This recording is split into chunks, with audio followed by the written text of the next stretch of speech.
Hello friends, welcome to episode 254 of the Noclip podcast. It's a Crewcast. It's one of the final Crewcasts of the year. We're trundling towards Game of the Year Tomp. It's the most wonderful time of the year. Jeremy, how do you like to dress up for Game of the Year season? Oh, I like to put on I have a big knit Cosby sweater that has Jeff Keighley's Bill Cosby face. sweater? Yeah, I mean, you know, the sweaters are innocent. The sweaters didn't do anything, but it's like a Christmas sweater with no, not with Cosby's face, with Keighley's face. Oh, well, that would be now the sweater has done something wrong. Now it's all Jeremy falling apart. cancelled. Don't put my name on his name bar. Yeah, Okay. That was it? Yeah, no, I was just picturing Just like a Christmas if you're wearing sweater just the with Jeff sweater, then Keighley. you've got a problem there. It's an oversized sweater. Really It is goes a down to Cosby my sweater knees. then. Hey-o. And it just has Jeff Keighley on it, and he's like, here's another ad. That's what it says above his head. Beautiful. Frank, what is your best Jeff Keighley moment? Your favorite Jeff Keighley moment? Oh man, there's so many to count. I like when he walks on stage and says, "Guys, welcome to the Game Awards." We got my friend Kojima. We got the guy who's gonna yell "fuck the Oscars," and voted by gamers for gamers. And thank you to the Nokia Theater in Hollywood. Yeah, I don't know. Good morning. That's good. Yeah, I like that too. Yeah, Schlick Hydrobot is another favorite. And of course, Doritos. Dorito Pope, And, classic. yeah, Doritos and Mountain Dew. How can we forget all the good times? Jesse Gracia, if you had to pick between Doritos and Mountain Dew, if you could only have one for the rest of your life, which one would it be? Doritos 100 times. Mountain Dew is straight up piss. I'm not drinking that. You don't like that? It does look I like piss. hate Mountain Dew. Baja Blast goes crazy, but regular Mountain Dew couldn't pay me to drink that. Code Red. Code Red's okay. It tastes like red, which I mean, it's that's what it says on the can, but I can't stomach it. It's too chemically. Couldn't pay you to do. I mean, every man has his price, you know? I guess that's true. $10 million to drink. Oh, okay, what if you never have to work again for the rest of your life, and you're sounds paid well? boring. You can work. Well, you can do things. You're not Okay. paid not to work. You're just paid for nothing, and you can work if you want to. And like you could fucking go to Monaco and throw cash at everyone you see every day of the Like rest of in your the life. face, like coins. But you can't drink anything other than Mountain Dew, including water, for the rest Well, of your then life. I'm not going to live very long. Yeah, but you'll live so well. I'm here for a short time, not a long time. If I only get to live for another couple of years because I'm going to die from sugar overdose, I don't want to go out doing it with Mountain Dew. I'd rather like Dr. Pepper. At least that hurts a little bit more. And he's a it's more doctor, fun. so if things Exactly. go wrong, he can check in on you. can He's help got a me out. license. He's licensed. That's true. Yeah. You'll be glowing so green that you'll blend into that screen behind you. We won't be able to see you anymore. You'll just be a floating beard and glasses. That'd be awesome, dream. actually. Yeah. Although the idea that you still turn up to this podcast if you're a billionaire would be hilarious. That'd be Well, I mean, I got to use my money to enforce my opinions onto strangers. That's the whole reason. If there's one thing I know about billionaires, is that they cannot disappear from the public eye. They cannot true. shut If the anything, fuck up. Jesse would be like, "We need to do another podcast, and I'll do it for free because I'll do it from my rich." yacht. It is weird, isn't it? It's there, but there must. I bet there must be lots and lots and lots of incredibly wealthy people who are just like living their weird little lives, having their little sex parties, and looking at some of these losers and going like, "Would you just shut up? You're gonna ruin it for the rest of us." I don't want to have to use the bunker. I just want to own the bunker. Exactly. Yeah. The proletariat will fucking notice. Shut up, talking about your fucking AI dipshit. Fuck. Maybe. Maybe that's what'll happen. You know what's going to happen on this podcast? We're going to talk about some video juegos. That's what we're going to talk about. Drill Bird, which also I think is something that it's like a prison nickname, I think. Lumines Arise, or Lumines, if you like saying things wrong. Might talk about Tekken 4 for some reason. I'm excited to hear about that. I sold a lot of copies of that. Sektori as well. Dispatch, Morsels, which just came out today. And I spent some time in the Mojave with Walton Goggins. So we're going to talk about that as well in a hot second. But first of all, massive thanks to all of our Battle Pass holders. Look at all these beautiful names. We have a new one at the top. Corey. Welcome to the crew, Hi, Corey. Corey. Which Corey do we think it is? Feldman. Okay, Feldman. Is he alive? Maybe. No, Haim is the dead one, Okay. right? I think it's Corey Matthews, the protagonist from Boy Meets World, a fictional character. I think I know exactly who Frank's going to say. Which Corey do you think it is? Yeah, Slipknot, Taylor. Thank you. Yeah, there you go. Nice. If you said Booker, I would have lost my mind. This is like a personality test. This is which Corey you think. Exactly. it Which is. Corey are you? It's like a It's like a Rorschach BuzzFeed quiz. test. Yeah, exactly. Answer 20 questions to see which Corey you are. Answer one question, and then Yeah. it defines your entire And the only life. question is which Corey are you? Exactly. Well, we don't know which Corey we have, but Corey, we're delighted to have you. As we are, all of these beautiful people. Love Preet, Yush, Tiny Tal, Dwayne the Rock Lobster, Anthony Thomas, Nico Passateri, It's a me Ferrario, Senator Armstrong, Redredge, Harry Flanagan, I'm giving him a new name, a new accent, Juice, Arnaud, Matt Pearson, James Brown, Mark Rojas. I can't do the roll. Can anyone do the roll? Rojas. Rojas. Rojas. Rojas. Rojas. Quote, Tucker Morgan, David McGarry, Goddison, Sven Huster. I'm going to say Huster now instead of Huster. See how that works. Pez, John Akers, Ewan Nate, Tim Robinson, Forrest Pruitt, Dark Insanities, Jonathan Kremen, Eric Hamilton Schneider, Christoph Fatui, Enox, Grizzly Mug, Cameron Laird, Zachary Snader, Alex Goucher, George, how do I mispronounce Jacotus? Tizorkidis. I bet people say that sometimes. All the time. Jacob, that's all I'm going to say for God's servant this time. Entheogen, James Med, Tohir Tilia. How do I mispronounce Tiliev? Tiliev. That's probably right. I'm probably getting the right for the first time. And Rickon.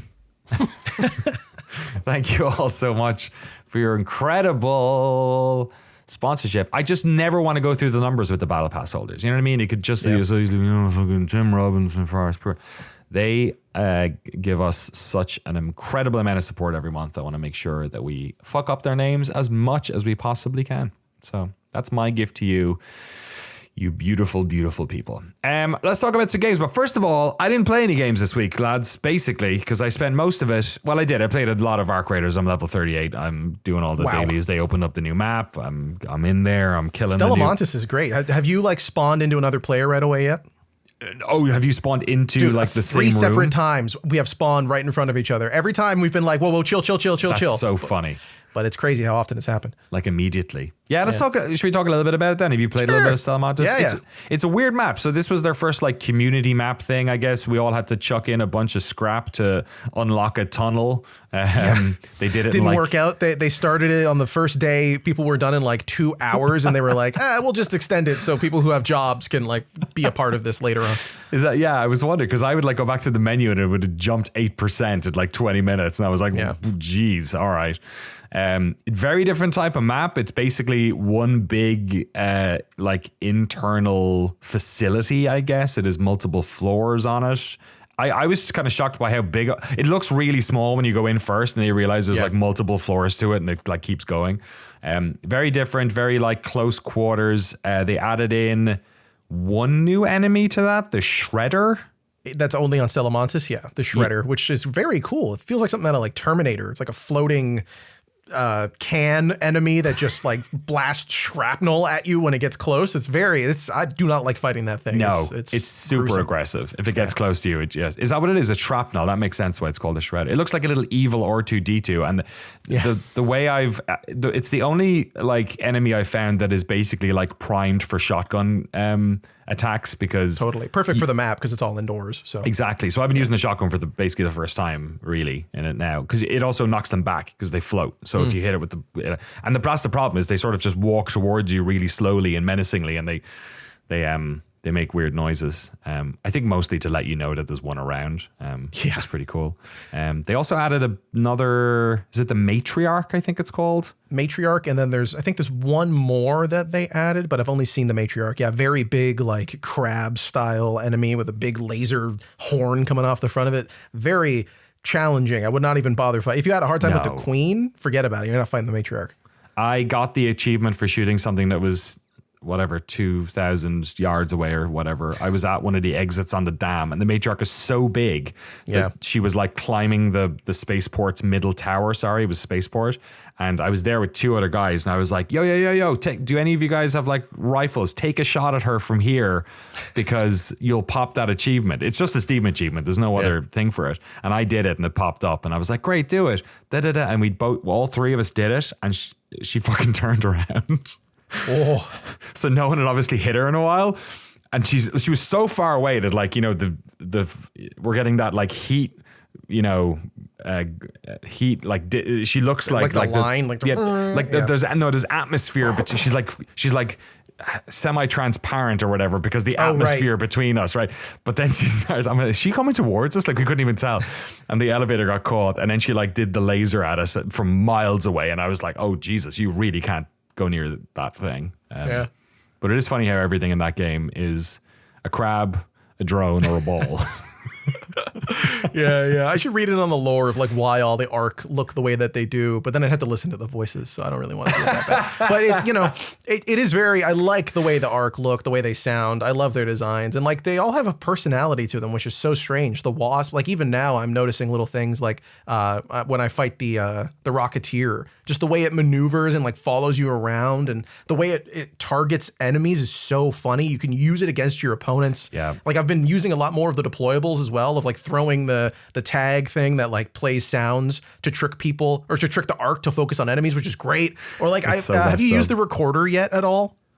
Oh, the actual, like the flute. Yes. Yeah. It's so funny. Dude, it's so funny. It's great when you run into another player who has it. Very low chance of it happening, but you're literally just playing a recorder, and like music comes out of your character when you're walking around. It's just that you could attract Ark and like let people know you're there. It's such a silly little thing. I love it. It's so funny. Yeah, it's like nobody ever shoots the flute guy, because it's like, how could you? You'll just see somebody walking through the map going like doo-doo-doo, and I don't know if it's always the same song, but it always sounds like it's like some sort of like studio jazz, like, you know, like it's like it's real like Anchorman style, you know, like elevator music, but like over the top. It's so weird, so stupid. But yeah, I'm enjoying Stella Montis. Is that what it's called? It's It's a different style map, but I've burned through all the quests. It's basically, I think I only ever have one quest at a time now, so they've run out of those pretty fast. So yeah, more content I'm sure coming, but it definitely feels like we're in the second phase of it now,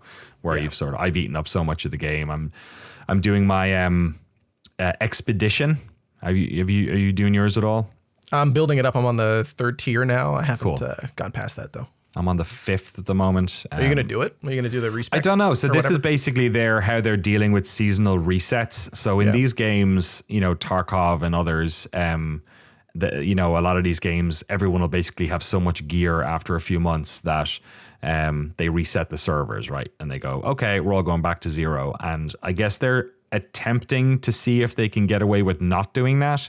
And the way that they're doing it is you go on an expedition, which basically you build an actual like caravan. It's, you know, it's just in the menu. It's just but they're showing you building this caravan, and then your raider will go off somewhere, you know, and then they will retire. And effectively your account gets a bunch of permanent perks. I'm not sure if they're finalized, but I know it's some like it resets a lot of stuff. It resets your blueprints. That's the one I'm not mad about, because blueprints are hard to come by. It resets your, you know, perks, all that sort of, like your attributes for that character. That character's gone. I think you keep all the unlocked decks, and, you know, obviously any stuff you lose all your paid microtransactions if you you don't. Thankfully, that would be ridiculous. But I think you get like a permanent upgrade to your stash size and a couple of other bits and bobs. Right. Yeah. Do you keep your workbenches? Like, I'm not sure. Probably not, because I feel like you need to upgrade them. If you lose the blueprints, but you kept the workbenches, that wouldn't make a lot of sense. Yeah, I guess it would kind of be silly.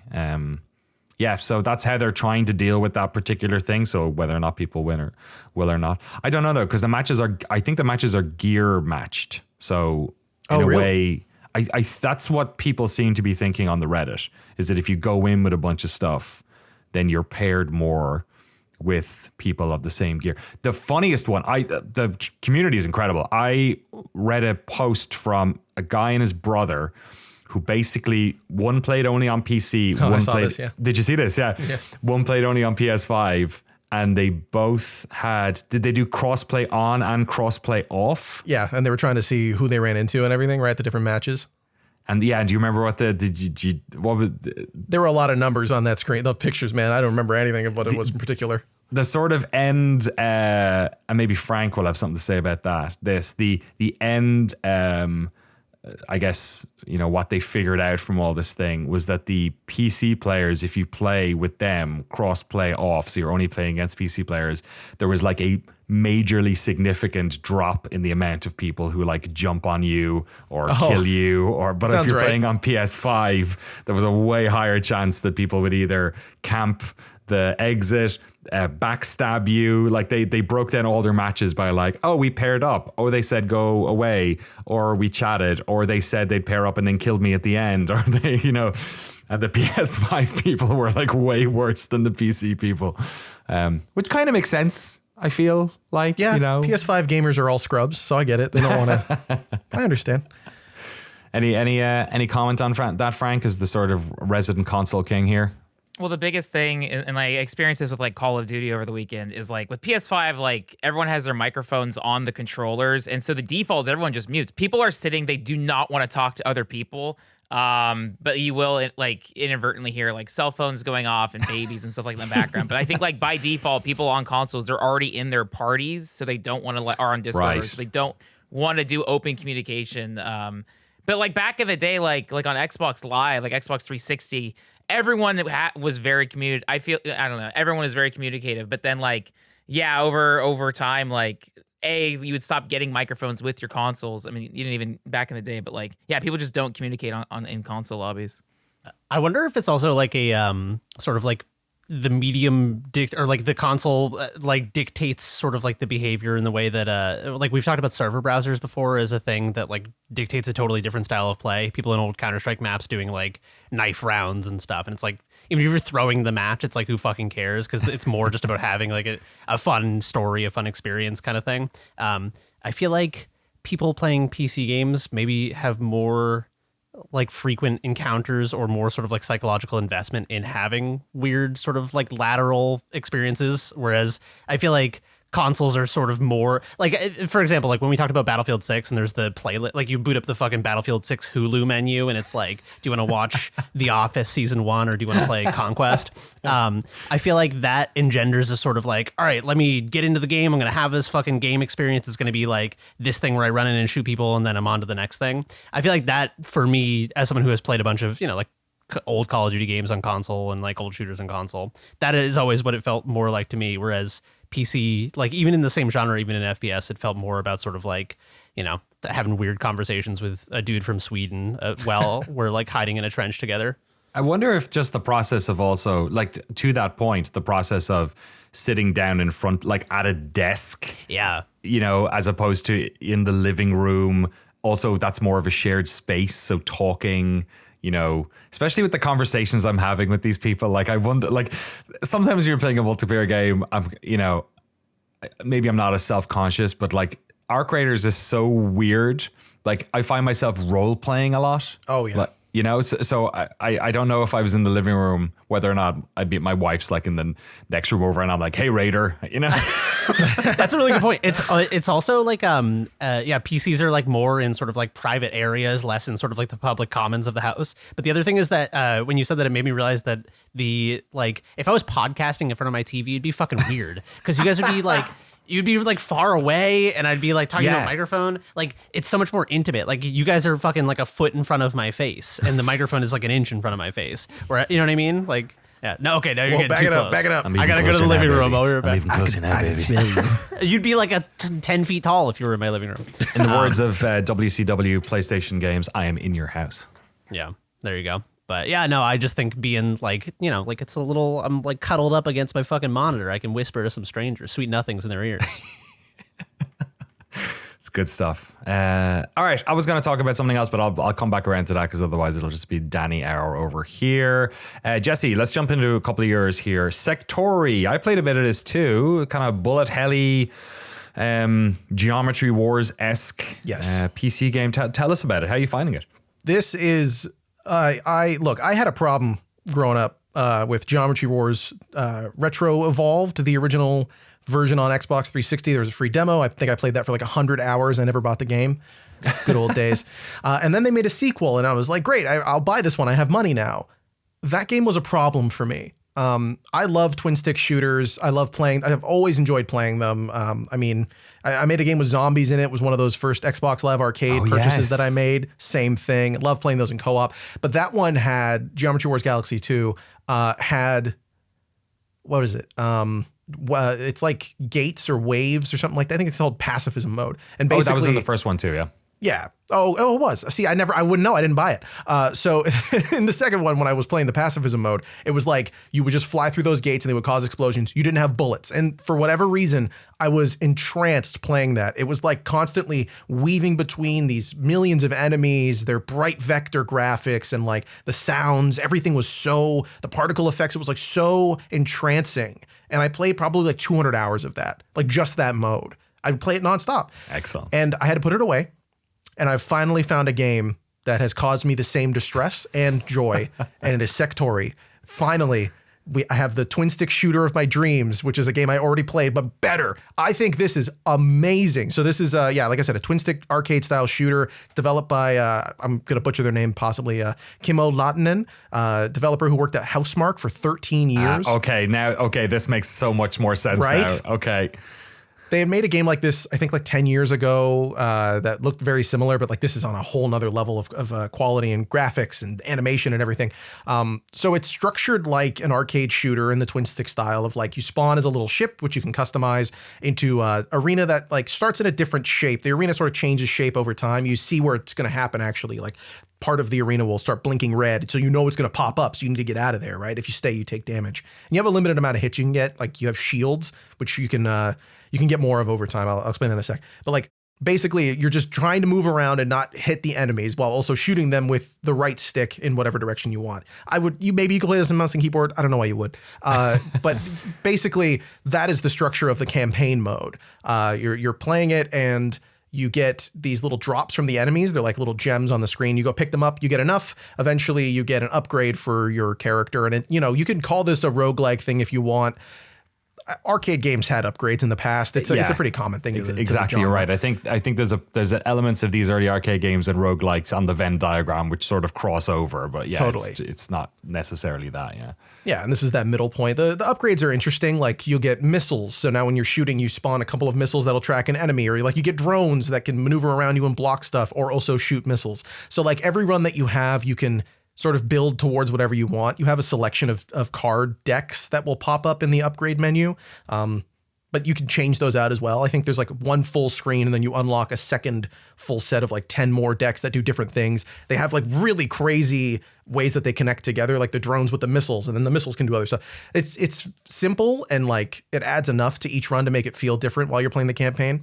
But the thing for me that I think really elevates this over Geometry Wars is like Geometry Wars was basically just score attack. See how long you can go.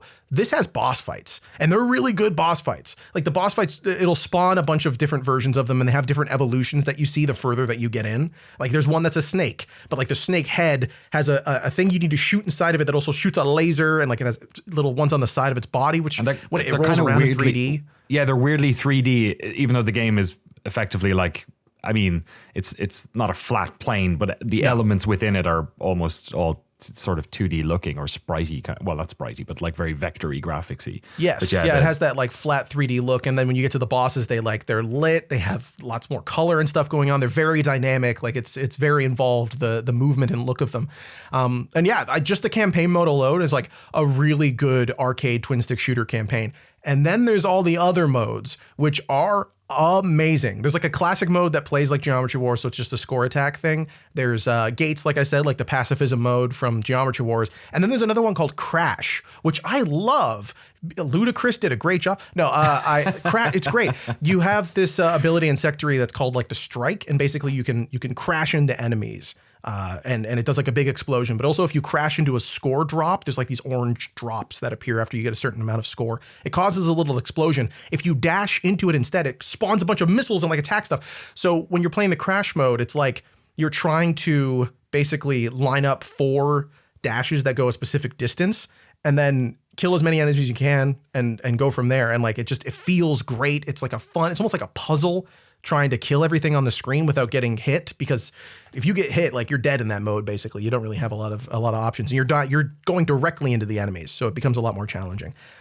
Last thing, the upgrades that you get when it's not just the roguelike stuff, you also have in the top left, there's like a bunch of different upgrades that you get, and randomly there will be these little blue spawns on the map that look like just little flashy things. You go pick them up, and after you get a certain amount of them, it stacks up and you can unlock different things. So like the first one is just you go a little bit faster, you can get speed, but you can also get more shields so you can take more hits or make your blasters shoot more bullets as you shoot. Like there's so many layers to it, so many different little things to focus on and be aware of. And the thing that stands out the most to me, I don't think you even mentioned yet, is the arenas. Oh, like the way that they change over time? They change. So so like I got a weird like super hexagon vibe from this game. You know what I mean? You know what? That's a really good comparison. Yeah. Because it like, and the way they explain how it's going to happen, I think there's like sort of a red outline or something. Yeah. The area that's going to disappear flashes red, or like lift up. Flashes red. Yeah, it's really good. So the actual arenas themselves, like fairly frequently, I would say. I can't remember. It's been maybe 2 weeks since I played it, but like it feels like every like 30 seconds or 30 seconds to a minute, something like that. Yeah, they'll change into like some really weird, some of them are big and wide. Some of them are like 2 diamonds stuck together with like one little entrance between the 2 of them. And it's... Or they'll spawn jump pads like into a corner, so if you hit it, it'll jump you from that point to the other side of the map. And the jump deals damage. So like you also use that as a way to attack. Like you're totally right. I think the arena changing stuff is like the thing that really puts it, that in the bosses for me is like, that's the stuff that really takes this over the top. And it isn't just like, I feel like I play games like this and I'm like, oh yeah, okay. It's like Geometry Wars, but like, a little different. This is like a whole new thing that is clearly feeding off of the energy of Geometry Wars and trying to do a whole new evolution on that idea. I absolutely adore Sektori. Like if I would put this up as one of my favorite games of the year. I would have done that before I even played it again. Because when I played the demo months ago, I was like, I could play 100 million hours of this. Again, I have a problem, and it's called Sektori.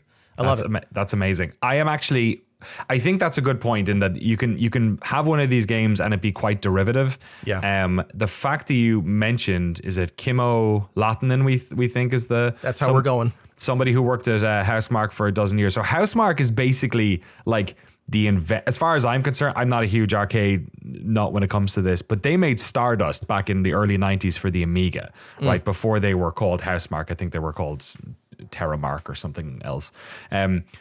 Which was like a super early one of these games. Of course, the game that everyone remembers of recent years was Resogun that came out in 2013 on which PS4. Kimmo worked on, as far as I'm aware. Right. Yeah. And so they've worked on like Super Stardust HD and like all of these. This is Housemarque is sort of like, they've in many ways Geometry Wars was cribbing from early work that they did. I'm not saying Treasure, entirely to an extent, probably like the early stuff. Treasure, like the Ikaruga team, the previous games. Of course, yeah, exactly. Yeah, so I'm not saying that they invented twin stick shooters, but like this type of they have they've blood in the water on this one.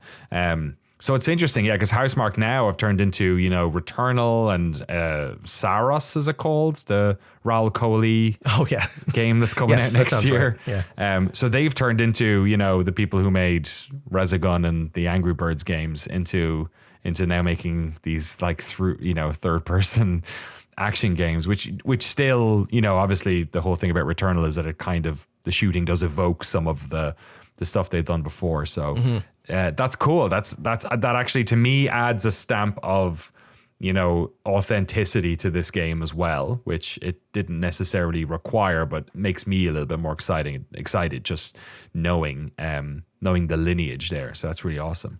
Sektori, music's great too. You can buy the soundtrack. alongside as well. It's $15. It's out today? It is out today, yeah. Among the 100 other video games that came out today. Also, the soundtrack, don't quote me on this, but I'm pretty sure I saw Kimmo posting about how the soundtrack is their brother. Oh, really? Yeah, doing the music, which I think is cool. Like, it's not, I don't think they're like some big artist or anything, but just they made really cool, just really intense drum and bass music. Tommy Bainan. Oh my God, it's 4 discs. Jesus. That's a lot. Also worth noting, I did, you know how we had the conversation about Metroidvanias and search action being the Japanese term for it? I did not know that the Japanese term for bullet hell is danmaku, literally translated to bullet curtain. Oh. Curtain. A There you curtain go. of bullets. I like that. Oh, that's beautiful. It's evocative. It is. Bullet curtain. It's very elegant. Typical, the West, we turn it so brutal. Yeah. They're like bullet Angry. curtain, and we're like, oh, you mean the shit shooters? You mean dirt blasters? Exactly. Stuff just be shooting. Oh my Lord. Sektori. Good stuff. Love to hear about it. Let's stay in the world of beautiful arcade colors and music and just like numbers and feeling and music and just vibing. Frank, you've been jumping into the wonderful world of Lumines Arise, the latest game in the hottest PSP franchise in the world, which is Broken Containment and is now on other machines. Unbelievable. We played this at Summer Games Fest, right? We had a good bit of fun with this. Yeah, so this is same team that did Tetris Effect. It's Lumines Arise in the same exact style with like the hyper trippy visuals, the incredible music, and it's really good. I've gone through like I forget how many stages there are. It feels like 10 like isolated stages, and then you can do it all as one like survival journey mode, which takes like an hour and a half. Oh wow! And it's incredible, and like the soundtrack is. Did you do the hour and a half one? Yeah. What were you like in bits at the end of it, or? No, so like I mean I also like I would play like 30 minutes of it, take a break, 30 minutes, take a break, 30 minutes, take a break, and just chip through it. Wow. And but yeah, it's again if you know Lumines, it's just more of the same. But I would say like they definitely lean into the Tetris Effect visuals and like it looks so good and sounds good. If you've never played or heard of Lumines, to me it's most similar to like Super Puzzle Fighter, like the Street Fighter. I don't know what you call it. It's like 4 blocks. They could be a variation. It's Dr. Botnick's Mean Bean Machine. Yeah. It's of that variety. But like also the way the levels are, it's also like a kind of like a rhythm game because every time you tap X or circle, it like ba. It's like, so good. And the clicks. So it's like you're almost like remixing the bass track. Like so it's very responsive to your tapping or whatever. And then as the combos form, the visuals change and meld into the background and all this stuff and like. There's people like complaining like on Steam reviews where it's like, oh, the visuals are so overwhelming, it's hard to see the blocks. But that's like, no, that's it. I mean, you can also reduce some of the effects or opacity. Like even DDR has the same options to like change the opacity on everything. But it's great. Like I feel like I don't have much to say about it other than it made me consider getting a PSVR too because I feel like I'm missing so many dimensions with all these games. Did you pay for this? No, I got a code for it. You got a code. How do you feel about the fact that it's $40? I think it's worth it. I love Lumines. So like if you don't know what the hell this game is, then I don't know. But like I had Lumines on the PSP, so for me I'm like, hell yeah, I think it's worth it. Yeah, it's funny because like I feel like a few years ago I wouldn't have batted an eyelid at this, but when we're talking about games like Sektori and it's $15, it's like the market has shifted so much in my head that I'm like, this is it's not a first party Sony game. I don't think it's not published by Sony. So in that way I feel like too. It's it's on Steam. It's 10% off at the moment, $35.99. Yeah, I'm with you. I think we talked about it in our video for Summer Games Fest, or at least certainly on the podcast after the fact. It's really strong. It looks great. The music is amazing. You're sort of if you're into that sort of transcendental just experience, it's not quite res levels, but it's we're not trans vibrating here, but strapping in. Maybe in VR you are. Who knows? Yeah, maybe. I mean, VR that. Tetris Effect was incredible. Like that is just an absolute dream. It's so all connected. literally, it's playing in my head right now. I know. Don't you it's so forget good. it. So Frank sent me a key for this as well. I guess he got 2 keys, so he got it half price for free. I played like 2 hours of this before recording the pod. We're currently recording the pod. I think He's playing it right now. Yeah, I'm playing it as we're. I can see the as we're flashing speaking. on his face. That's what I'm going to a weird trance. I have never played a Lumines game before. Oh, This is really hard. I was not expecting this to be as challenging as it is. I think I finally figured it out, like the way that you're supposed to play it, because the timeline as it moves across, you need to be considerate of where it is and where you're placing your tetrominos, I guess you can call them. And when true, exactly. It's like a 4D puzzle game. It's so crazy. But like to maximize your combos and everything, it feels like it's once it clicks, I think it feels amazing. I love it. But the visuals are insane. Like the way that this game looks is so cool. Like the chameleon level blew my mind. That was so much fun. There's like there's ones that are just fruit and vegetables, and like the sound effects are so charming. It's so enhanced. Just makes some of the coolest video games. did you play Tetris Effect? I did play Tetris Effect. Cool, Connected, yeah. Which I mean, it has a lot of the similar things, but like just the way that it works here with the music and the sound effects and the way that you influence those sounds. It's not like over the top, but like Frank said, when you're moving things around, like there's a sort of disco level when you're moving things around. There's like a as like a little beatbox as you're moving the pieces around. That's just great. My one issue I have with this game, the music is like 50% amazing, 50% Love Is Blind transition songs. I don't know if you guys have watched Love Is Blind. No, thankfully I it's. feel like I can imagine exactly what that sounds like. Yeah, it's like corporate, plug-in music that's telling you the exact emotion you're supposed to feel. Like, I'm with my friends and we're all happy. And like, I wonder you're if playing this some is just pieces. like there's certain genres of dance music which America just can't fuck with, and I feel like trance.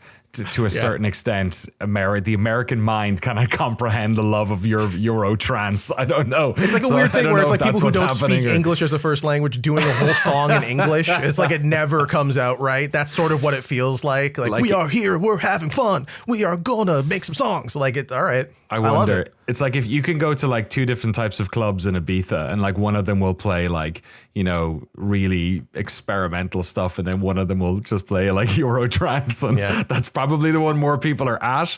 It's the more mainstream, so I don't know if that's what's happening here, but I have a soft spot for some of that stuff. It's cheesy. I should.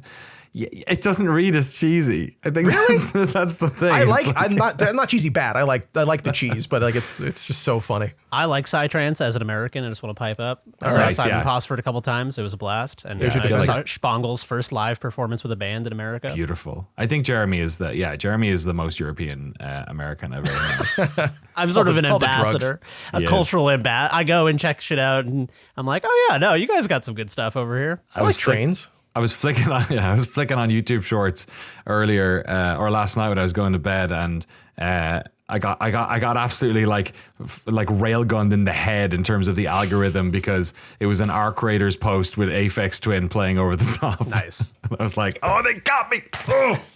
Right in the heart. Unbelievable. Lumines Arise, available now. Very positive on Steam. I'm sure it's doing really well on PlayStation as well. 2 thumbs up from us. Many thumbs up, seems like. $35.99 on Steam at the moment with 10% off, and I assume something similar over on PlayStation. Is it on Xbox at all? Do we know? This would be a good Switch game as well. It is. It is on Microsoft Windows, and of course, all of you GeForce Now owners. Oh, hell yeah. Could you imagine streaming this game, all the particle effects and everything? This might be the worst possible game to stream. Yeah. Because like compression dealing with like random particles, which just be like every time you score, the resolution drops like to 720. It's like, what was that? What the fuck did you do? Why'd you do that? Moving on. I don't know which of these games is gonna I can do a Lumines style transition from. I guess I'll pick MotionRec because it seems 2D and cute and beautiful and colorful. That's the opposite of colorful. Jeremy, what's MotionRec? MotionRec is a puzzle platformer. Kind of in I would say the closest thing I've played this year to it would be something like Ooh. Yes. Okay. A cutesy 2D puzzle platformer with a very unique mechanic that just sees how many millions of puzzles they can spin out of a very sort of simple core set of mechanics. The mechanic in question for MotionRec is that you can, as the title suggests, you can record your movement. And while you're holding a button, every move you make will be recorded. And then what happens is once you finish the recording, you hit another button and it plays the recording. So, for example, if you move across the map and then you jump up a few platforms and make sort of like a tetramino L piece, then you can move elsewhere, and regardless of whether the ground is below you or there are traps or obstacles or whatever, you can't go through walls or anything, but in open space you can move in the exact shape that you've recorded. So MotionRec is a game about sort of like looking at the play space and figuring out the weird sort of impossible maneuver you need to make, like going in an S shape through a bunch of spikes and then finding a place in the map where you can sort of like act that out safely, record it, and then push the button to basically play back the recording to move you through space. So it's very clever. It's weird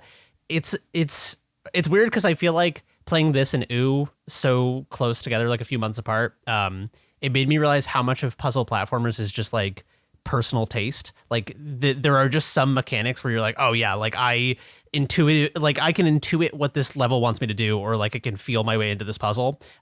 I feel like MotionRec was more challenging for me, not because it's a harder game, but because my brain just like was the wrong shape for this, like the wrong keyhole shape for this key to go into. So it was like a frictional uphill battle for me to sort of like comprehend this game for whatever reason. But I have really enjoyed it. I think I'm like 2/3 through it or something. It's not incredibly long. It's like probably 4 hours long. But I'm really enjoying it. It also does some clever things beyond just like playing back the recording. That is sort of everything you do. There's not like another you don't get like a Metroidvania, Samus ball that gives you another ability later on. But there are sort of like twists on it. I'll just say one just to sort of like seed the idea of what you could do with this. There are these little things that you walk through, and it connects like a cable to you essentially. And then you can go and move around until you reach the end of the cable. And then the cable drags you back along the path that you've walked since touching the cable. So it's sort of like the MotionRec thing in reverse. But the thing that's interesting about that is if you need to move, say you need to move through a space in the shape of like a backwards S, but you can't record a backwards S anywhere on the map. What you need to find is a place where you can record like a forward version, a reverse version of that shape while hitting the cable at the right time, so that the cable drags you back into the shape that you need, and then you record while the cable's pulling you back in. So there's like, it's not only you have to imagine, oh, can I record this and play it back somewhere else? It's like, can I act this out and then have it act out backwards and then record it back? It's just like so many fucking layers of like, what does this look like backwards and forwards, that it really wrinkled the fuck out of my brain. Can I ask you guys about this developer, Handsome? Yes, I don't really know. Have you come across them before? Because weirdly, there's a game that came out last month called Mind Diver, which I heard people talking about. I forget who it was. There was some developer that was saying it was their best game they played this year. And I've been keeping an eye. It's on my list. It's on my wish list, and I haven't played it yet. But it came out last month. So just to be clear, Handsome didn't develop Mind Diver. Same publisher. They're both by Playism. You clicked on the thing and it took you to Playism. Okay. Yeah. I was wondering what was going on. Okay, well, Mind Diver I feel like is a game I need to like play a bit of before we do Game of the Year stuff. I'll play the demo. Actually, make sure I download it now. Okay, so apologies. So it's Playism. No, it's all good. Okay. Cool. I'm looking up to see if Handsome have other, and that's HANDSUM have other Great games. Name. It is a good name. It's always tough when you click on the developer and it auto blasts you to the publisher page on Steam. Yeah, my bad. I should know that by now. Silly Danny. Nah, it's all good. But yeah, no, I really enjoy MotionRec. As I'm getting later into the game, I am fucking struggling just because I find it to be a challenging game, but I think that's like, it's like a puzzle platformer. If you just breeze through the whole thing, it'd be a bad puzzle platformer. So there is a bundle with for MotionRec, OO, and a game called Cato Buttered Cat. That's a good game. I like that game a lot. Yeah.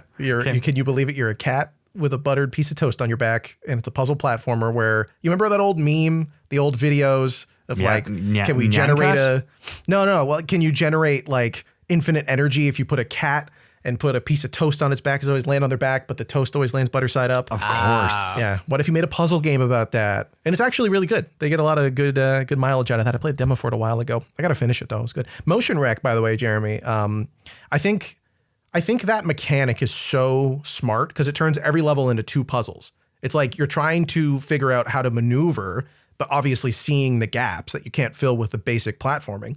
And then also, like you said, finding the way to record it safely. I think that is such a smart use of, it's like you're getting double the length of the puzzle platformer because the player has to do 2 puzzles on every screen, at least. There's ones where it's like you got to consider the timing of like when you activate it, right? Like you got to fall, and in the middle of the fall, then trigger the motion so that it lands in a certain spot. Like stuff like that. It's just, it's a clever use. You're totally right. Very clever puzzle platformer. I enjoyed the bit of it that I've played so far. There are also these, there are levels that have these tiles that restart the animation when you hit the mid animation. And so cool. It's very sort of like, again, it's taking this thing that seems very simple of like, oh yeah, I need to move across the gap. I'll record me walking across the floor and then play it at height or whatever. Right. The play button you're saying that you hit, right? But there's like a play button that restarts it. And so then you need to be like, all right, so this is the shape I need to hit the play button. But then when I hit the play button, if I'm moving in the shape I need, I'll hit spikes. So then you need to like integrate like pre-record, like how do I explain this? Like you'll need to like move downward. But then when you start the animation the first time, you'll be like moving downward into the floor, so it negates it and stuff. So you're like, you need to account for like multiple versions of the playback in multiple spaces. And it's just like, it gets so complex so fast for a game that is so cute. If you hit the ceiling or the floor, does it stop the animation, or does it? It does. Okay, so it stops it. Yeah. Okay, that way, like if you need to move down once you hit the play button, but moving down is impossible when you start, then you can sort of like negate segments of the animation. So it's about like you sort of using the environment to also like contain the animation at certain points. That's funny. Wow. Does that mean if you had one like going like left and up or up and left? That you could, because you can keep playing it, right? You can't. It's not you just play it once. one time without hitting. Oh, it's only once. Okay. Yeah, So you can't have to hit the chain them, ground, okay. or you have to hit one of the repeat things. Okay. And the other thing the last thing I'll say about this game is that it also has a Celeste style. You know how Celeste had like the strawberries or whatever. You have to. They're like the challenge thing. Love those berries. But they're optional. This game has music notes that are optional. And sometimes I will complete a room and be like, I have no fucking idea how you would get that music note. Like there were rooms where I went through where it felt like it was sort of, giving you a freebie. Like it was like, oh, you could do that and then come back and then get it. Some of them I just cannot conceive of how a human being would engineer a series of motions to get these things. That's for the streamers to do. Figure it out. You puzzle sickos. fiends. Jeremy, you mentioned the relation to this in in your brain, the sort of collapse that they have in the space of your brain. Nama Takahashi helped work on MotionRec. Did a little bit of work on it. Anyway. Wait, he did what on it? Did a little bit of work. Like they haven't said what in particular, but I wonder if he did design on it, because if there's one thing I know about Nama Takahashi, it's that lad can design some fucking puzzles. That's right. Alekhead and New are 2 of my favorite puzzle platformers of all time. Yeah. Hell yeah. Love it. MotionRec, available now for the low price of $10. Actually, you'll save a cent. It's $9.99. You can buy it in that pack with and of course Cato buttered cash for $27.87. You get 10% off for buying all those goodies, or you can get the OST as well. MotionRec, all one word, Motion REC. Check it out. I feel like I talked about Demonschool a little bit, didn't I? A week or two ago. Briefly. Yeah, we talked a little bit about it. Previews up today over on Noclip 2, where I interview Brandon Sheffield about the inspirations for the game. A lot of awesome Sega Saturn chat. We talk about the combat system, talk about the end zones, and also the overworld and how that game is put together. My feelings on it. I played a bunch of it. About the actual preview only shows like, the stuff that was in the demo and on a bit from there. I didn't want to spoil too much of it because it's a lot of that game is really cool where it unveils itself. But yes, essentially Demonschool is a sort of Shin Megami Tensei like. It is a game where you are playing as a as a kid in a high school, go to a high school. Demons in this high school. No one else believes us. This town is weird. What's all this stuff going on here? Nobody seems to be kind of behaving right. And then you get into these battles. It's kind of tied to your grades. It's really weird. Like your teacher's telling you to go and kill these demons, and you really got to get this VCR tape. And then you go fight a big one of the bosses is just a big pile of televisions. Similar actually to Sektori in that the bosses in this game are in 3D when everything else is rendered in 2, because the 3D world and the battles are in 3D space. So it's like the 3D world is like invading the home world. I love the battle system in this game. I think I would put it closest to. Actually, I don't know what I put it closest to. It's isometric. It's turn based, but instead of like you have a go, I have a go, like Mugenics or anything like that, you essentially plan out your whole squad. I guess more like XCOM, you'd say. And then you hit the button and then the action phase happens. And they don't even necessarily do it in the order that you set, but all of your actions take place with the characters. You've like 4 characters sometimes there's fewer. And you are basically fighting all these demons on this isometric lane, let's call it, because there is end zones on each end. One end zone is yours, and if some of the demons get down there and they break through, they sort of break containment, you lose. If you can't just run to the end zone. If you factor in the things that you're supposed to do, the objectives in that fight, and then just get to the end of it, you can finish it, or you can just clear the stage as well. But what's interesting is that the movement for your characters is actually incredibly limited. They only really move in like straight angles. They can kind of move very far as well. And then also, Brandon talks about it in the preview, but it's simplistic in that if you sort of bring a character to another character, they can heal them or do something. You don't have to walk and then choose what your character's doing and then choose the enemy. It's like if you intercept an enemy, then you're going to hit them, or an object that you can kick or something like that. So it ends up being this like really punchy experience. Like the fights are kind of fast and fluid. You can plan out the whole thing and then see how it went and then go, I don't like that, and reverse it and have another go. So it ends up being like really playful. I feel like I play a lot of these games quite conservatively because I'm like, okay, I'll do the safest bet first. Whereas what I find in this is because I'm able to kind of see how it'll all go down, I end up doing stuff that's a little bit outside of my comfort zone a lot more. Visuals are awesome. The vibe of this game is outrageous. The music is terrific. The 2D graphics and the character profiles and all that stuff are great. And then the actual boss fights, the color work in this game, I think is just outstanding. I adore how it looks, both the daytime and or the overworld and the battle stuff. And then I guess the Shin Megami or Persona aspect of it is that you have the days are split up into, morning, afternoon, evening, and night. And in those you can, go on quests. You can explore the island. It's not open world. It's like a menu and it brings you to different places. And then those levels you can walk around.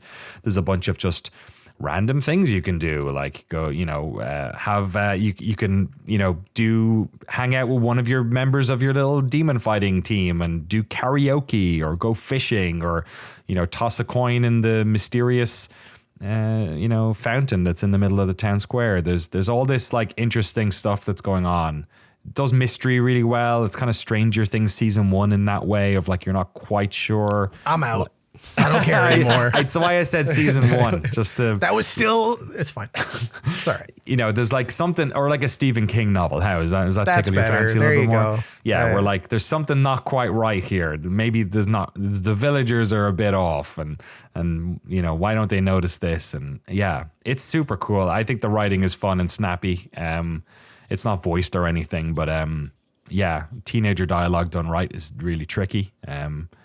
I was talking to the mixtape people about this before as well, and I think Demonschool does a great job. So yeah, I really like it. It's really good. It should be out. I think reviews are coming out today. I haven't seen anything yet, but they were originally supposed to come out in September, but then it got silk-songed into November. So it's finally out. Yeah. Yeah, it's a really good game. I have not played a ton of it because they said they were taking the extra time to put a little more sauce in the dish, and I kind of just wanted to wait and see what the full version was. And I was also worried about like save incompatibility, although I'm sure that probably wasn't an issue. But the combat system's so good. The one thing I wanted to add is that like because all of your characters sort of execute at the same time, or in sequence, but like in one phase, you can set up these like really elaborate plays where it's kind of like I'm trying to think of another game that does this. Like Slay the Spire, part of the fun is like the synergy. It's like getting dealt a hand of cards that it's like, oh, if I use this, then it'll set me up to do this, and then in 2 turns I'll be able to do this. There's a lot of sort of like that synergistic planning and execution joy in Demonschool, where it's like, I have this guy who can do this and he's ready to do a special, but he's not lined up. Oh, but I have this other character who has knockback. They can knock back this person into line. That'll hit this person. And then this move will result in them being in the spot I need for this like third thing. And then when you finally hit execute, it's fun just to watch it like, your master plan execute like it's like a scene in an action movie or something. Yeah, because they do a lot of those.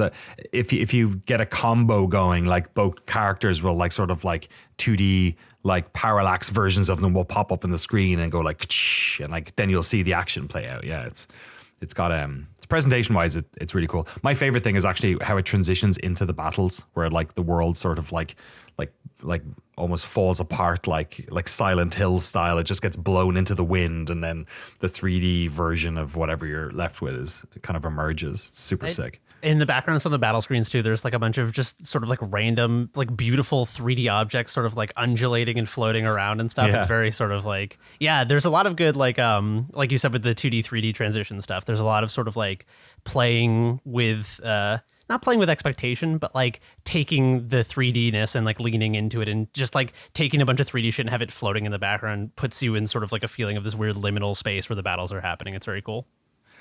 Demonschool, I'm looking at reviews here. Interesting split. We have a lot of like 10s and 9s and then some 6s thrown in as well. So that's how you know it's a good game. Yeah, that's exactly. True. Yeah. It's like a Chinese restaurant. You never want to go to the 4.2. You want to go to the 3.4. 3.5, baby. That's where the sauce is. The good sauce. All the flavor. Love it. I wanted to know about Demonschool because I did play the demo and I thought it was fantastic. I thought it was really. I'm very excited to play it. Actually, I have a different big RPG to play though. I did pick up Digimon, so I'm going to be checking that out before I check out Demonschool. Game of the year conversation. That's right, baby. Yeah, get ready to get Agumon, boys. Demonschool's combat. Do the arenas, are they always sort of like, because in the demo it was very sort of always the same grid structure in terms of the size and scale of it? As things go on, does it get a little bit more complex in terms of how much space there is? Yeah, I wouldn't say it gets like crazy different, but each level is a different size. So, and that factors in. And also there's a pretty big disparity in like how many enemies come in, because they also like spawn in during the fight as well. But sometimes you'll be playing against, the typical, here's a couple of really beefy ones. And sometimes you're just completely overwhelmed, like ball pit style. So, it does do a lot of that, especially in the boss fights. The boss fights are really different. Yeah. But yeah, very cool. It does expand. It's a long game. I haven't completed it yet. I think it's like plus a dozen hours. And I'm not that far. So I suspect it keeps doing some of that stuff, but I can't say for sure. But yeah, definitely. I know what you mean. In the early fights, it's very. I feel like the opening 2 hours, maybe more of that game is teaching you kind of all the bits and bobs, and then I didn't have an issue with it. I was just curious how big it got, or at least not near the very end. You're not at like end game or anything, but just from what you're saying, it sounds like it evolves the way I want. It does. I'd say the variety of the play boards is one of its strong suits. Sick. It's funny just perusing quickly the reviews that are coming out, because I back to back I saw one that was like, oh, the writing is like fucking unbearable, it's not funny, and then the next one was like, the humor is on point, like the quips are hilarious. So I feel like a lot of the split is just like, do you think that the humor is like try hard, or do you get that it's sort of like, I don't know. I mean, like the humor in like a high school anime is like, you're not supposed to be like, this is the funniest joke writing ever. It's supposed to be like fucking corny. Yeah, I would say it's I think a lot of us know Brandon. Like he, and anyone who listens to the Insert Credits podcast, of course, knows Brandon Sheffield. I think he's got a keen eye for speaking about certain things. And so I would also be surprised if this is a game that like people who listen to the Noclip podcast really like, because it like vibes with a certain way of viewing the world that maybe other people might not feel as, close to, let's say. So, I think allyship and, fight, collective action and fighting against binding together to fight against a seemingly unwinnable battle. I suspect there are elements and themes in here that you either connect with or maybe go over your head, It's a really good point. I feel like when people try to talk about or like include or touch upon like more serious issues, whether it's like allyship or mutual action or mutual aid rather, and like things like this, I feel like if you're so foreign to those concepts or they're not things that you involve yourself in or think about or talk to people about, it can feel like it's like, oh, this person is just trying to be like, like they're like virtue signaling, or they're they're forcing this in to seem as if they are some like better person than me. And it's like, it may just be something that person thinks about and interacts with more regularly. And it seems very natural for them. Yeah. And hey, if there's fucking demons hitting your school, you probably should team up, eh? Demonschool available by the time this podcast is up. It's launching tomorrow as we record it. I actually don't have a price on this. Apologies, folks.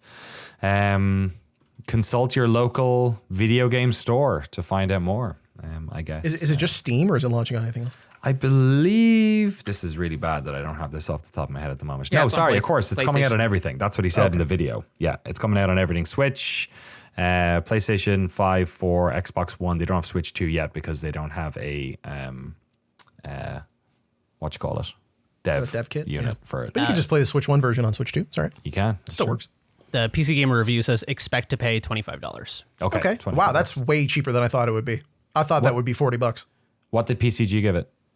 86. Nice. That's pretty fucking strong. That's pretty good from PCG, especially this type of game. It's thematically not necessarily a PC game. So, I thought you were saying PCG is like secretly some anti-collectivist group. They hate when the children rise up together. They hate that shit. I mean, for communist propaganda, it's not not fucking ImSim. That's what I'm saying. You know what I mean? Right. Yeah. It's not a color. first-person shooter. You can't sell a keyboard and mouse with this game. Couldn't turn into a coffee mug and roll through a security gate. Top 10 coffee mugs to use while playing Demonschool. Sorry to everyone at PC Gamer. I get it. You got to do what you need to survive. We're just joshing having fun. We're just joshing you. Jesse, have you played more Dispatch? I have. I completed it. It's over. Wait, are all the episodes out? Yes. So they stuck very strongly to their 2 episodes a week schedule, and it worked out perfectly for them. If you've been following the business side of this, if you follow Matt Piscatella on Blue Sky, I think this game hit like 5% of Steam's active player base when the last episode launched. 2,000 reviews on Steam, overwhelmingly positive. This game is amazing. This game is amazing. I love Dispatch so much. This reminds me in every way. Now that it's over, I can finally confidently say, I was worried it wasn't going to stick the landing. It stuck the landing. It's exactly what I wanted it to be. It reminds me so much of playing early Telltale in its writing, in the confidence in the writing, in the sort of vibe it has with its characters and like the relationships between them. They're not incredibly deep, but like what you get out of them is very fun.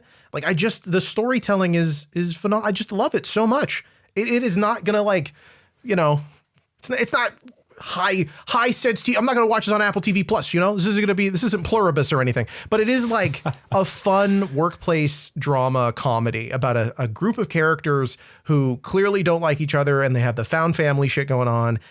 It's great. I really, really liked this a lot. I played with my wife the whole way through. And again, like on the first episode, she couldn't care about that strategy stuff. I think that part of it doesn't really work. I think like narratively it makes sense because like You mean the him at the computer doing all the like sending, doing the dispatching. I guess. Doing the thing the game is called. Yeah, like if you've played This Is the Police, the video game, then you know sort of roughly how the gameplay works. There's stuff you do like upgrading the characters. You get skill points and that makes them better at doing certain things. There's like a skill graph that you can see. And like when you go to do a dispatch thing, it's like, oh, you have to think really hard about this, and they're going to send in explosions. It's like, who do you send? The guy with a lot of the brain stat and the guy who's good with fire, and just send them in. So it's not like overly deep or anything, but there's just enough of that tension to deliver story in the midst of it. Like characters will talk to each other and they'll sort of jipe each other. It's very funny.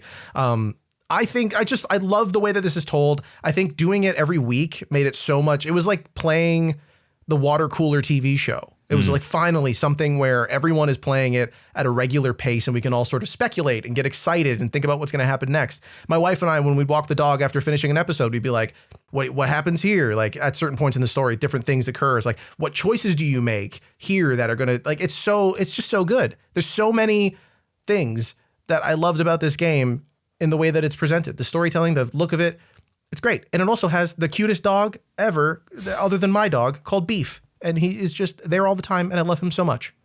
Star-studded cast, of course. Aaron Paul, Jeffrey Wright, a bunch of the Young Gravy, Laura Bailey, Travis Willingham, Matthew Mercer, all from Critical Role. Not remember the name? Critical Role. Yeah, Alana Pierce is in there. Yeah, Noclip, Moist Critical.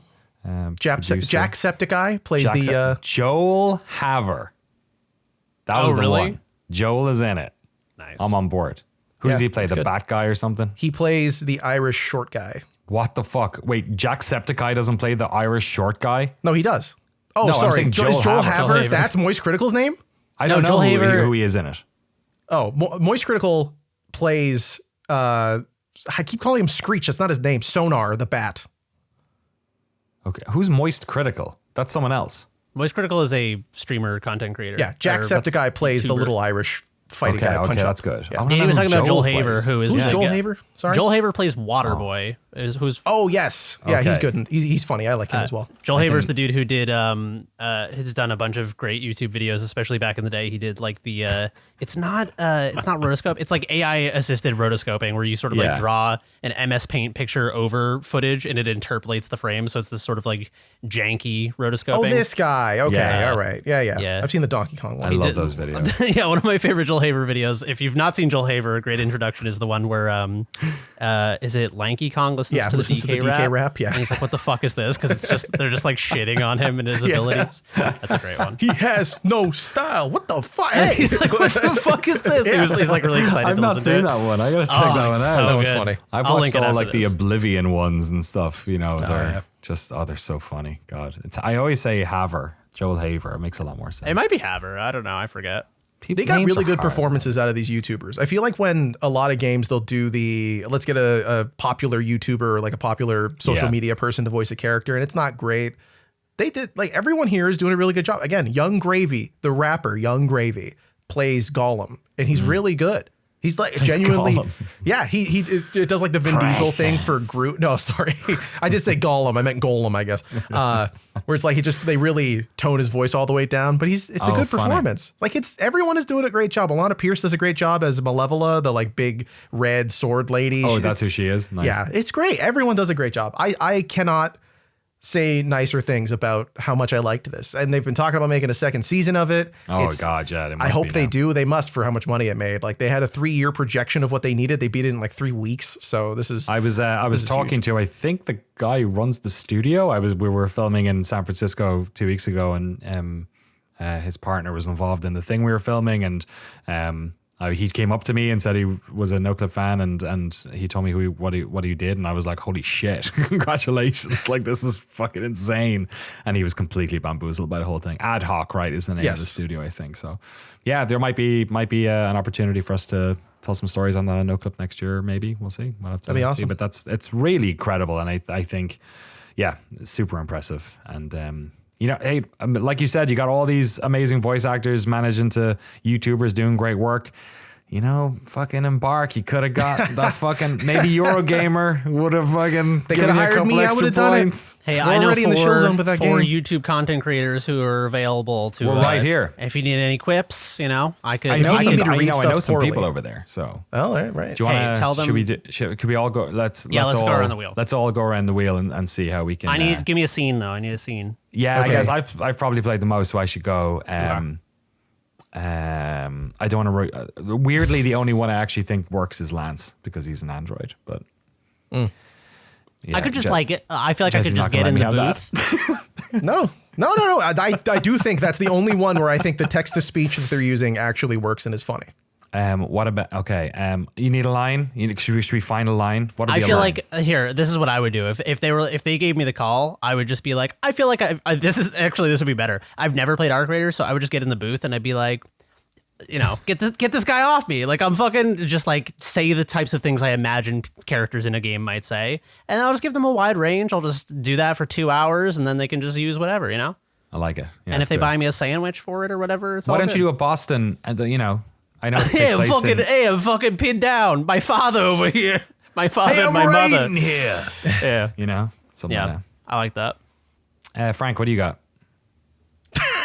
What, for to be a voice in dispatch? No, Arc Raiders. Oh, to be. I don't know what a lot. I Just need do a bad materials. job. Say anything poorly, and you'll. Yeah, fit me and right Frank in. don't know what happens in this game. You raid things. Actually, it's the quest givers are where the bulk of the bad voices are. So it's like, Raider, I need you to go to the dam and find some torn cloth so we can stop the machines.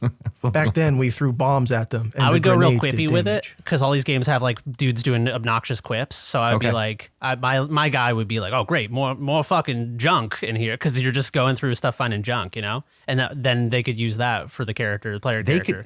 They could use that for almost every quest you submit. More some more fucking junk. junk. Oh, look at all this fucking junk still.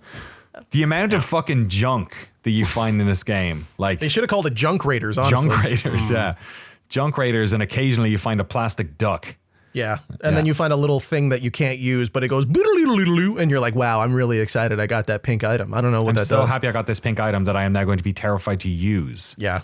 It's like It's like as soon as you get the pink item, you think everyone else on the map, you're like Oh, yeah. glowing pink Oh. or something. Like Oh my God. they must know. oh my God, it is like, I swear to God, I've met people at the end of maps and you can tell when they've gotten nothing. Yeah. And you can tell when they are secretly hoarding a load of stuff and are super fucking nervous. They're like, I just need to get on the train. I've got too many fucking pink items and little jewel items. Like that and last poker face of like, hey man, you ready to extract? You're chill, right? And I'm like, Yeah. oh yeah, I'm killing this guy. He's got I stuff. don't have any safe pockets and I really need to get these light Yeah. bulbs back. Fucking mad. What a game. Let's bounce over to, I'm going to talk about Fallout Fan Fest. Fallout Fan Fest. Oh, that fast. I went to Fallout Fan Fest. Isn't Walton Goggins so hot? I was essentially beside. I could have touched him. He was right there. I was filming him. I didn't touch him. I didn't say hi. I was there as a Kiss him voyeur, tenderly. capturing gameplay. Right on the He was forehead. serving drinks to people. I did a lot of blagging my way into things at this. I was, for some people, depending on who they were, I was part of Obsidian. For some people, I was filming a documentary. For some, Obsidian didn't seem to give a shit either. So I was just like blagging my way into absolutely everything. I didn't cut any lines though. I didn't do that. All right. So Fallout Fan Fest, I need to explain. This was so much fun and it was so weird. So about 5 years ago, they started doing this. It is a fan-run event, so there's I think there's likely some support happening somewhere, maybe logistically, or I don't think financially, maybe financially, I have no idea, coming from some people. But essentially, up until this year, it was a free event, and for reasons I'll get into, it was ticketed this year, but like super reasonably, it was like 45 quid or something for the ticket for the 3 days. Essentially what they're doing is, if you've played Fallout, you know that the town you start in, I think you start in Prim and then you go to Good Springs, or maybe you spawn in Good Springs and Prim is the next one, actually. I think that's what it is. right, yeah. Yeah, I think Prim is the one with the prison, isn't it? Yeah, which does exist. It takes place in Good Springs, the town of Good Springs, or I actually think it might be called Goods Springs, but it's right there. And Prim, for people who don't know, is the border town between the Mojave on the California side and Nevada. So essentially it is the first town you hit on the state line about 30 minutes outside of Vegas on the road. There's only one road that goes into Vegas from there because you're out in the fucking middle of the desert. Jeremy knows all these places really well. He spends a bunch of time out there. So Prim, though, has famously these like 2 hotels, Buffalo Bills, and the other one I forget the name of it, but the other one closed down ages ago. Buffalo Bill's closed down last year, and they are famous because they are massive. They have like Buffalo Bill's a huge water park. It was like built like 40 years ago, and they built a fucking casino 30 minutes from Vegas, thinking, you know what? People don't want to drive 2 hours and 20 minutes from LA to get to Vegas. They want to drive an hour and 50 minutes to get to Prim. In Prim, and like maybe not a great business decision. So Buffalo Bill's closed last year, but it reopened for 1 week for this event. What? Yes. So I've always wanted to like go into Buffalo Bill's. It was like, it's been in a state of disrepair for a long time. Basically since COVID, I think it kind of closed, but it permanently shut last year. They opened for this. And let me tell you, doing an event that is about a post-apocalyptic Las Vegas and staying in a hotel where water is coming through the fucking ceiling in the casino room was amazing. This was the weirdest like fucking trip I've ever gone on for a video game thing. So Buffalo Bill's was like just full of Fallout fans. The whole place was full of Fallout fans. I would say easily at least 30% were in insane cosplay. Like It was just LARPer heaven if you were into Fallout. The most unbelievable cosplay. Full suits, Brotherhood of Steel, Highwaymen, Vault Dwellers, every single tiny character. There was a guy walking around saying Gary all day long. He did karaoke, or as he called it, Garyoke, where he sang the song, the melody, but only said Gary. There were people dressed up as rad roaches.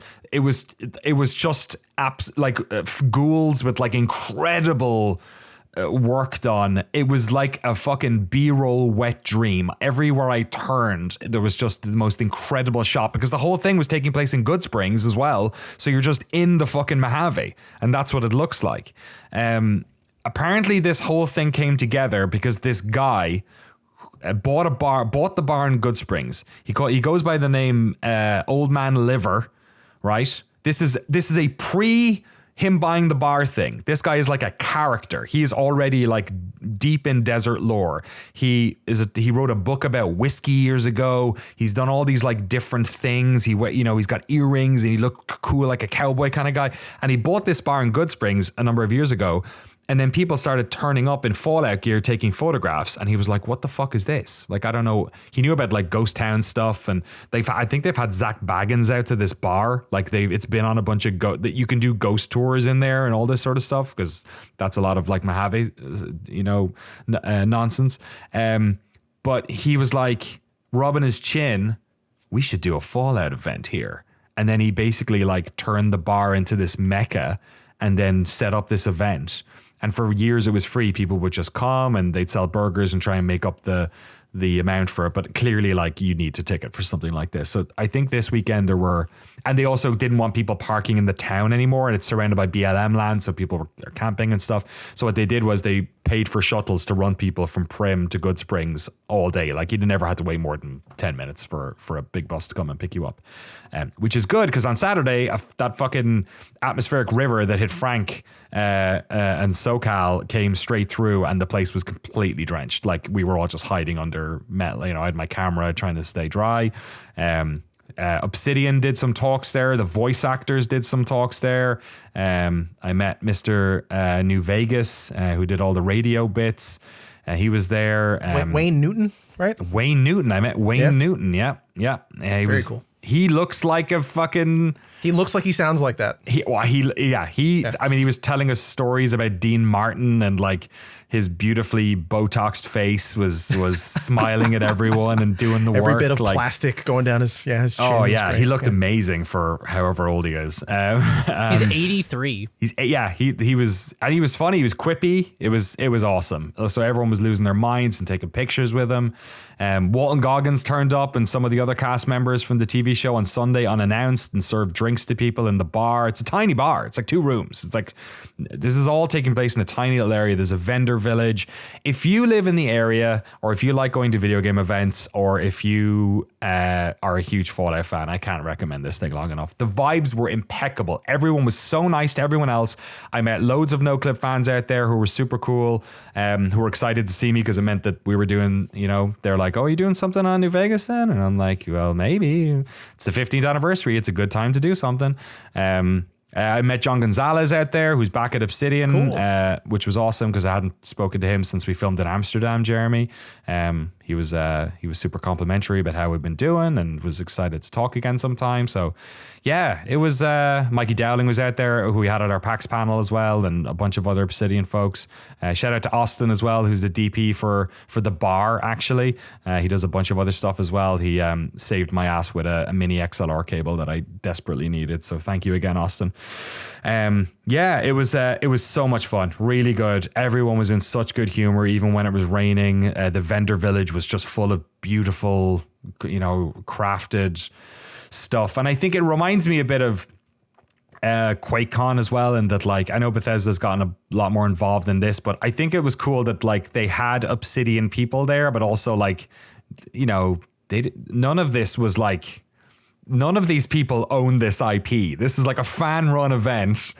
There's a vendor's village where they're all selling, black market Fallout merch, it was just so there's not many games you could pull this off with. And the whole thing, because it's happening in that area of the Mojave, there was all these tours you could take to the prison and to all the different areas that are available in that early part of the game, and then staying in Buffalo Bills. I woke up, it was a fine hotel. My room was clean. There was no bugs. It was a classic 2.5-star experience. But the morning after, I walked into the lobby, and on the hallway, I was walking along the carpet, and suddenly it was squelch, squelch, squelch. So I was like, oh boy. And as the weekend went on, more and more of the main atrium, which had I watched the UFC at the bar there. They had all these temp workers selling. There was no beers on tap. It was all bottles. More and more of the casino floor, and they had some slot machines and stuff, was getting cordoned off because more water was pouring through the ceiling. It was fucking brilliant. Yeah. The structure for Buffalo Bills, I can't tell if it's part of it or if whatever, the red barn structure next to That's it looks where I stayed. It looks like a grain elevator. It does, doesn't it? Yeah, it's the strangest building. They call it the Tower. There's two of them, and that was Tower 2, and that was the one I was staying in. Buffalo Bills is bizarre. It has a roller coaster that goes around the car park. It goes through the casino. Oh yeah. Wow. It's not on anymore with fucking good reason. I was gonna say a place that is filling with water is not a place that I want to be in when there's a roller coaster going through it. There's a water park there that's been shut down for ages. I think there's for the scuttlebutt around the event was that they're gonna demolish it soon. So we may have been the last people to stay at Buffalo Bills, which in and of itself was worth the trip. Dude, every time you go to a convention, it's the last one that they do. What's up with that? It's true. It's like the Grim Reaper meme. Stop going. Convention, QuakeCon. All the doors are QuakeCon's E3, next. Buffalo Bills, and then whatever's next. Totally. Yeah. It was great. It was awesome. You guys should go sometime. We it were does the sound really last fun. people to stay at Buffalo Bills should be the name of your next autobiographical work. I have so much great B-roll as well. We're going to be swimming in it. Yeah, I didn't as many interviews as I thought I would. It was pretty loud, and I figured we'd catch up with some of those people after the fact. But yeah, it was a good time. And thank you again to everyone who came up and chilled out. It was a lot of fun to see lots of people there watched our Bethesda docs, and lots of people had watched our Fallout 76 docs. A lot of Fallout 76 players out there, That's unsurprisingly. Cool. Yeah, especially with, they're expanding it into, is it Ohio? Where I think they've announced a new expansion pack with the ghoul in it. So it keeps getting bigger as well. So there you go. That was my fun at Fallout Fan Fest. So in the patron show this month, I'll have a bunch of B-roll in it, including Mr. Goggins and some other bits and bobs. So yeah, check that I out. actually, I've only had ever watched the first half of the one season of the Fallout show, and I watched the latter half of it while I was on vacation because Chelsea's a big fan of it, and I had never finished it, and she wanted to rewatch it. It's really good. I actually thought the latter half of the season was much better than the first half because I feel like the first half is establishing these characters. Agreed. And it's sort of like, you're just like getting on board, and then you have like the bottle episode with like the Mr. Handy stuff, and then I feel like the back half of it is way more about the world building of Fallout. And I agree. Yeah, I was impressed. I really liked it. So I'm excited for the new season. stopped right in the middle, so that's okay. I'll go back and finish it. It does feel like Jeremy said, that the top half feels a lot about introducing the characters and also explaining what the hell this world is to people who have no idea about it. Yeah. And then it sort of, I don't know, throws a lot of that away. Like the episode where they're in the vault. I won't say what happens, but when they're that whole thing and the back and forth between the two of them it was incredible. Like all those parts. Also great cameo in the final episode as well by a certain comedy/musician that I really appreciated. Oh yeah. Yeah, I'm excited for the second one. Hopefully it picks up where that one sort of left off, and because it did get a bit more self-serious as well. Like it was quite jokey at the top half, and by the end it sort of believes in its mission a bit more. Yeah, that's the thing is like I feel like sometimes people look at Fallout and they're like, oh, it's like post-apocalyptic, but it's like quippy and jokey, and I don't think it's that at all. I think that like the real crux of the Fallout tone, like the magic of it, is that it's like it is very self-serious, and the humor is sort of spun out of that. The humor is not like characters being jokey characters. The humor is like the world is so fucking grim, like and awful things happen.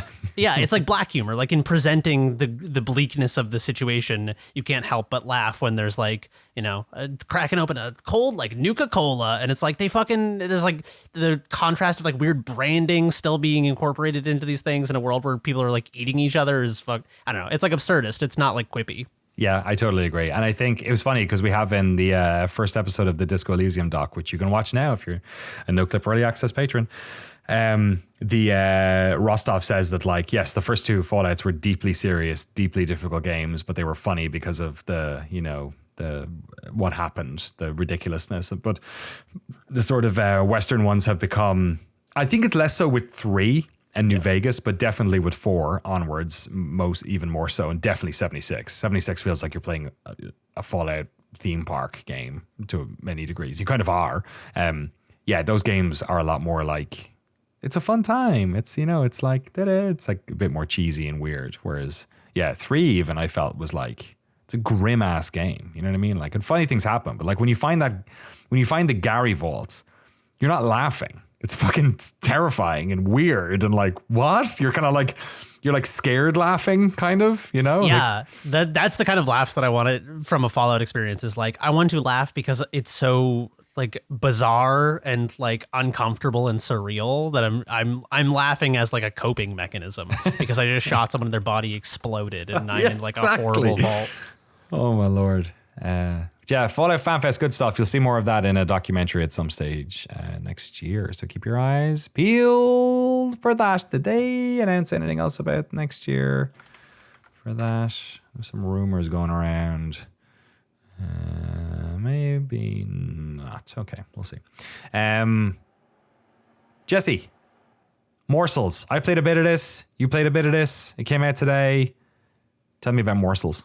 Morsels is good. Yeah, I'll be brief on it because this is the sort of game where I think it's best if you play it as blind as possible and fall in love with how weird it is. This feels like a 90s cartoon or like comic book series with that sort of like grungy art style to it, and it plays like one too. So this is a top-down shooter, a bit like Binding of Isaac, I guess, or like Nuclear Throne in terms of the perspective. You play as a bunch of morsels, well, one morsel in particular, a little mouse who's just trying to get some cheddar, like we all are. And the world setup is like some cards appeared one day that are magical, and there are some big animal cats that have the cards and like they're the most powerful beings, but you need to go kill them to get the cheese or save the world or something. The setup for it is like so bizarre. The reason I said you need to play this blind or like with as little information as you can have is I think the Binding of Isaac comparison to this isn't just the gameplay. It's also the feeling that I got the first couple hours, maybe days, even weeks, you could argue, of playing Binding of Isaac is sort of adjusting to the rules and what the items do and how everything interacts. Morsels is on, it's like that cranked up to 1,000,000. It's everything. Nothing makes any sense in this game. There's no stable common ground here for your brain. Never. It's just fucking weird. It's like being caught in a Ren and Stimpy nightmare or something. Yes, Ren and Stimpy nightmare is actually the perfect comparison. I was trying to think of something, and I was like, Secret of Nim. If you just did like 40 tabs of acid. Not that I've done that. I'm just guessing. Sorry, Jeremy. If I'm don't take 40 tabs of anything. Let's just 40 say tabs that. of fucking Pepto Don't would take do 40 this to you. units of anything. Yeah. Drink a little too much apple cider and this might do it to you. This game is insane. It's like you are just shooting enemies and trying to collect resources and like get to the next area, collecting cheese so you can buy things. We pay for things with cheddar. That's totally normal. Between levels, there's like characters you can talk to that will give you different resources. The characters are weird. It's like a stork is one of them. It's like an alligator in a top hat, and then a thing inside of its mouth is the thing you talk to. Sure, whatever. Like there's little rooms that you can walk into on each of the stages. Like you're just fighting enemies. It's very straightforward. You're trying to get to the goal at the end, which is the ladder, which you're climbing out of this underground sewer area. But between the goal and where you start, there's about 100 things that make no sense. Like no sense in the weirdest way. Dude, I walked into a room and there was a big mushroom in the middle of it, and I shot it, and a bunch of other mushrooms appeared around it in a rainbow pattern. I shot the mushrooms, nothing happened. I shot the mushrooms some more. A rope appeared, and I took the rope out, and I was back in I was like, what just happened? Like, the game makes no sense, but in the way that like it's so intriguing. You want to learn more about it. Like I've spent maybe 6-7 hours playing it. They sent an early code, and like every bit of it that I've played, every time I've go to fire it up, I'm like, okay, I know this does that now. I know that if I have the ticket that you get early on, I can use that to do something, and it introduces you to this little thing later. Cool. Okay. I never saw the ticket again. Like I don't know. I never ran into the thing. Like, there's all these parts where you can like bring things between levels. And I'm like never sure if it's something that I'm going to end up giving to someone at the end of the level, or I just have to keep carrying forever. Exactly. Yeah. Like the first time I played this was like at the end of, I think it was a Friday night. I've been partying a little bit, so I wasn't. My state maybe of not mind the best was time to be playing this. No, I was not like. I was not living my most sober moment, let's say, and I booted up the game and I played like maybe 40 minutes of it, and I went, no, man, I can't fucking deal with this. You want to throw up? This, it looks incredible. I love what it's doing, but like my brain just can't like figure out what's going on. So I put it down and I played something the next morning, felt the exact same. Yeah, sober or Gonskis, this game is just not, it's not going to... Yeah, but it's super. But I liked it. It was like that was what I read. It was at least I was like, oh no, this is just the game. Okay, it's not it's not any chemical going to my body. So art style's just the art style's amazing. Insane. I think this team worked on Atomic like Crops. I think is the other game that they worked on. It's Tony Dixon, right? Is the Atomic Crops, and what was the other one I was just looking at? Hang on, Nidhogg 2. Oh, really? That totally reads for me. Go. Yeah. Okay. Yeah. It's got that fleshy. Yeah. That big gross hamburger kind of look to everything. Everything looks like it's just ground beef. Yeah. Like Garbage Pail Kids, but like Garbage Pail That's Kids. What it was. Dude, That's I couldn't remember. You fucking figured it out. That's it. Scooped it out of my brain. Yeah. Very 100%. Garbage Pail Kids shooter. I love this game. Also, the characters that you get, they're called morsels. Like you're playing as the mouse, but you get cards that are your different characters that you fight as, and they all have weird, unique combat styles to them. Like one of them, you just like punch, but then like you have a special ability that does cool stuff. One of them's like a flower, and you shoot, shots like flowers do. One of them has a volleyball that you throw, and then you warp to the volleyball to deal damage. This game makes no sense. It makes no sense. I want so desperately to understand everything here. Like I was saying, like it's nice to play a roguelike or roguelite, whatever, that isn't interested in telling you everything and giving you every stat and explaining how things work. I get why people want that sort of thing when they're playing these games, especially with the time commitment required. You don't want to pick up something that messes with your build. But like, there is a joy in feeling like you don't understand what's going on and just rolling with the punches. And it's like playing vaudeville. Like it's so funny and weird. And like, it doesn't care what you're doing. It's just like, this is the world. get on board or get off the train. You know what I'm saying? Binding of Isaac is a great foil for this because, like, I think a lot of the reasons why Binding of Isaac worked when it came out, because this was like sort of very early in the idea of like, you know, difficult roguelikes, because Rogue is a tough game, but like most roguelikes that came out were not particularly challenging, and Binding of Isaac was one that was held your feet to the fire a little bit. But the art style in Binding of Isaac was very approachable and very minimalistic. So like the things that were different stood out, and it allowed you to figure out, okay, this is like made for the 2025 audience, where the biggest problem with roguelikes is that you've played a fucking million of them, and that you know the patterns and you can see what's going on and you can figure it out. And this game is like, you are never going to feel comfortable. It's That like is exactly it. It's super cool. Like I'm totally with you. Like I am still trying to figure out what this game is. Like that's the feeling of it. And I haven't felt, I felt that with like Immortality or, lots of other weird games. When it comes to roguelikes, I know, we all know 85% of the game we're going to play. We're going to figure out what it is.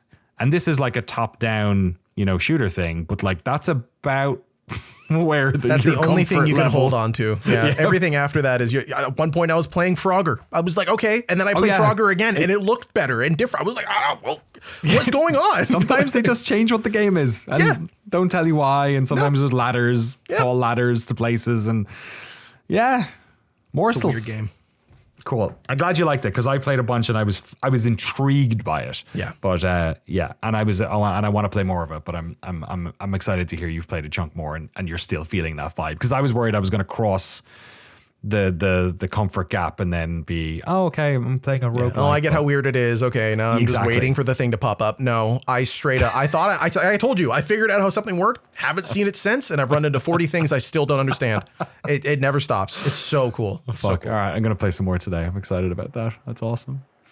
Frank Howley, tell us about the wonderful world of men with leopards' heads. Period. I've been playing Tekken 4, and it's incredible. So Tekken 4 originally was in arcades in 2001. In America, it was released in 2002. My history with it is so funny because like Tekken 3 is one of my all-time favorite games. That was my first PS1 game, so I played years of Tekken 3. And then Tekken Tag Tournament was my PS2 launch game, so I played like years of Tekken Tag Tournament. By the time Tekken 4 came out, I rented it, but Vice City had also come out. So fighting games, that's so boring. It's one level. I want to run around, drive cars, fly helicopters, whatever. So I barely touched Tekken 4 at launch. And like even at the time at launch, a lot like it got negative reviews because they kind of changed the system. The levels were uneven. There was walls and like they like changed the format. Tekken 3 used to be infinite spanning levels, and they eventually went back to that and put every iteration of Tekken they switched it up, and people get mad for whatever reason. But the biggest reason I didn't really like Tekken 4 at the time was at the time we were so spoiled. Every fighting game evolved into like tag games. So you had like Street Fighter, then Marvel vs. Capcom. Now you have 2 teammates, 3 teammates, and then same thing with Tekken Tag. It was 2v2. So all of a sudden you strip that and you go back to Tekken 4. It felt like such a step back. And so like as a kid, I was like, I don't want to play this anymore. I'd rather play other stuff or whatever. Like, so I just ignored Tekken 4. Eventually came back to Tekken 6 and onward. The reason I got into Tekken 4 is I've been listening to its music for months, maybe all year. It's way more like ambient and like, I mean, it's early 2000s, but it's way more like lo-fi and chill compared to how bombastic like the synth guitars of Tekken 3 is. So I've just been listening to that music like when I work or whatever. It's really, really, really, the soundtrack is so good. It's on Apple Music, everything. But then I was like, well, shit, I keep listening to the music. I should like actually play the game because I bet stylistically there's things that match that, and it's even, I don't know. So I started playing it with... What year was Tekken 4? Was it 2002 console release? Okay. It was 01 in the which I've never seen an arcade machine of Tekken 4, so now I'm like, shit, I want to hunt one down. I'm playing it with retro achievements and just picking each character, unlocking the characters, and like it's so funny compared to how addicted I was to like Tekken Tag or later Tekkens. There's so many systems. This feels so like, I don't know, stripped down, but like the core mechanics are so good. And also because I played all the UFC games, it kind of like retrained my mind to think about like jabs and like just playing more and more defensively. Even when the rounds start, before the round starts, like get ready to fight. Like you're standing there, you can already start moving and I think they eventually put that into later Tekkens. But like so depending where you spawn on the map, you can like dash sideways. That way you have the upper advantage. You already position yourself. That's so now cool. I'm like, oh, I want to play this game competitively. Not competitively, but I want to like play this game in a multiplayer setting because like, yeah, it's wonkier than the later Tekken games. And so like you can spam people against walls and it's like, oh, I want to see what this is like. But I've just been playing it against the CPU, getting retro achievements, and but yeah, graphically, musically, everything about it is incredible. And then there's also a Shinjuku level, so the same map that's in like Yakuza Kabukicho. You get to see that Millennium. You get to see that square reflected in Tekken, and yeah, there's fake konbinis in the background and stuff like that. And so it's just like I don't know, it's an incredible game. And so yeah, I've been hooked playing it, and yeah, now I'm like shit. I want a physical copy, but it's very funny just going back and kind of like. Yeah, it was a game I ignored, dismissed. I only rented it. I didn't buy it. I was burned out at Tekken. And, like, it has been since reappraised, and a lot more people are coming back to Tekken 4 because it also represents just that early 2000s PS2 era so well. And then, yeah, by the time Tekken 5 came out, like, I got it, but I think that it was, like, so late. I don't know.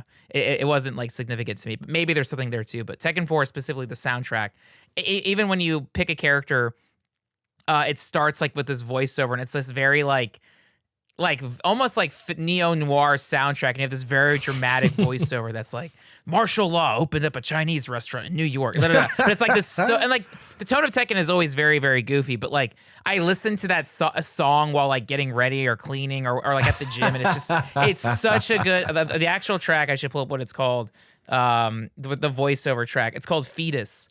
And that's like the track is called Fetus on Tekken 4, but it's this like synth buildup, and it gets me so fired.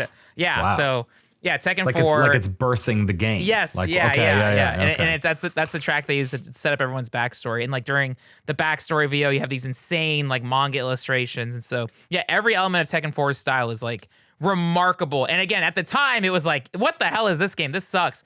So yeah, but that's like the joy with video game stuff is like always reappraising stuff. Now in 2025, I'm bringing 3 decades of fighting game experience to this. Whereas like when I was 8, maybe I couldn't beat Horror, or maybe I couldn't beat Heihachi. Who knows? But you're just like, why did they change the bear? Why did the old bear have to die? Yeah, and like this always happens too. Is like every fighting game they'll throw out old characters, put in new ones. Like it's funny. I was talking about like the UFC stuff. In this game, they specifically added a boxer with Steve, and then an MMA guy, Marduk. And so it's like, I don't know. It's just it's funny to see Combat. Yeah, he got Combat. Yeah, exactly. I think that's the only Tekken game Combat ever appeared in.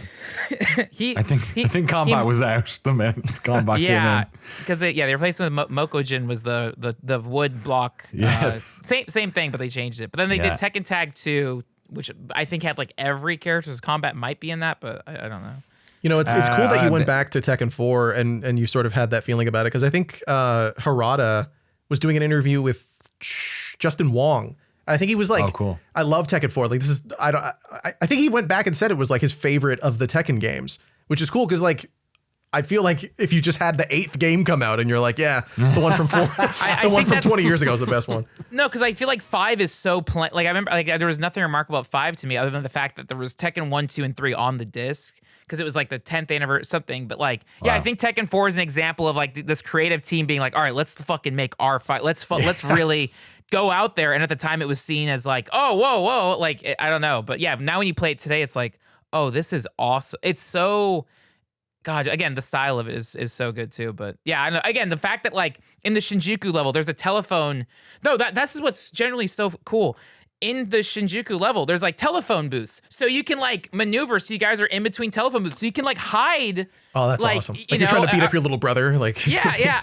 Or there's there's a parking lot level, and so it's like the Matrix lobby. There's pillars in the underground parking lot, and like you can like knock down the pillars to get to the person you're fighting. Like there's so much environmental stuff happening in this game that they've never done again since. Like there's stuff where you can throw people into different stages and in like Tekken 8, but like the core thing, it's in Dead or Alive later did this, but like yeah, every beat of this game is doing something so different than the rest of the Tekken series, and it's so funny now. Like at the time, everyone hated it, but now it's like, oh, this is so cool. It's nothing else is like this, and so like before and after, yeah. So yeah, Tekken 4, like God, and again, even running it on like PC with emulator, the graphics looks better than ever. So yeah, I really Tekken 4 is so good. So Hell yeah. Kuma 2 or Panda? It's so funny. Kuma in this one, he's got like a red shirt and red shoes. So I like Kuma in this one. Different bear. It's different. Yeah. Kuma Oh, died. really? Yeah, Kuma died. Okay, This okay. is Kuma 2. Hayachi like trains a new bear. Also King. King's new too. Yeah. King's got long hair in this one. Yeah, it's King 2. I think it's King's like son or some shit. I don't know. So lazy, just putting a 2 at the end of the first guy's name. Well, that's what they do in Japan, cause like, and that's where it comes from. It's like they have Tiger Mask 1, Tiger Mask. I've seen Yeah. Tiger Mask 4 in Vegas. So You gotta throw the old ones into volcanoes. Yeah. Is the thing, Wait, is that dead or alive? no, it's the, well, No, that's like this, isn't it? he Yoshimitsu. throws- Second, right? Yeah. Off a cliff. Yeah. Kazuya, yeah. How's Yoshimitsu looking in this one? I hate Yoshimitsu. So I haven't like fucking played love as like they always fuck up. They're not fuck up. They always make his design intentionally weird, freaky in this one. I feel like he's got big tubes. I forget. Big tubes. Oh, they made them like digitally weird. Okay. that's Yeah, cool. like cybergoth. Yeah. Love it. There's a Tekken 4 cabinet for sale in Palatine, Illinois Oh my for God. $1,300. I think you should go get it. Also, I was listening to Free Tekken delivery, 4. I suspect. It's a local pickup only, I believe. I also was listening to Tekken 4 Fetus while Frank was explaining what's cool about this game, and I've never been more inspired in my life. It was Right? I Nice. felt like Is I it was good? listening to the opening monologue of the game, and it was just Frank being like, It's so it almost sounds like the Chicago Bulls, like doon doon doon doon doon doon doon. It's like it I kind of reminds me of that's what they're NBA going for. Jam. Yeah, now that you yeah, say yeah. that, yeah, that's I'm good trying shit. to listen to it, but there's a fucking ad playing on YouTube. Oh, yeah, this is great. Right? Yeah. I love Fetus. Yeah. It's yeah. Oh yeah. It's Don't very quote me of on an that. era. It's a hype track. I feel my fetus rising. Tekken 4 available now. How much is it? I bet it's like $30 on Steam. Is it? No, it isn't. It's not. There's no remake. God, they really didn't remake any of these, did they? No, Yeah, right. no. Your only option is to spend $1,300 in Palatine, Illinois. Yeah. it's the only way to play this game. Bring a flatbed and hope it doesn't rain. Tekken 4. Last game we have here is Drill Bird. Drill Bird Drill. Drill Bird Drill. You're going to tell us all about drilling, killing and drilling. My favorite thing about Drill Bird is that oftentimes when new games come out, you'll see the developers stream some of the game, and then there's little now broadcasting thing on top. One thing I didn't know about those is that they often loop, so they'll do the stream at the start, and then I've been in ones where I'm like chatting to them and then realize that it was recorded several days earlier and it's just looping.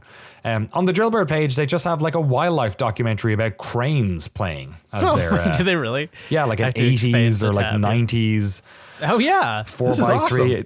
I've been watching for an hour since the podcast started, and it's still playing. So That's fucking crazy. Yeah, that's cool. It makes a lot of sense because if you were to stream playing the game, this game is only like an hour long. So I feel like it would just be an hour of playing the game, and then you would see the whole game, and then you wouldn't probably play it. Yeah, Drillbird is so I've been playing a lot of games for Game of the Year stuff in preparation. So I kind of wanted to find something that was a little bite sized, but also like a new game. I like platformers a lot. It's kind of like my comfort zone, comfort food, mashed potatoes genre.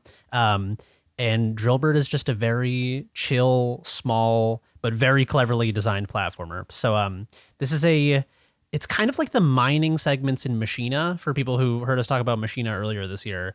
Machina was the one with the very it was like stop motion art style. Yeah, exactly. Very different. This is pixel art. It's a very different art style. But in terms of like, you're at the top and you like upgrade stuff, and then you go drill down and into the earth, and then sort of like come back with your haul. This is like that. I'd say SteamWorld Dig. Yeah, it's a there good you go. comparison. Yeah. You know, Yeah, I forgot about the game. I have not ever played any of those games. SteamWorld Dig is really good.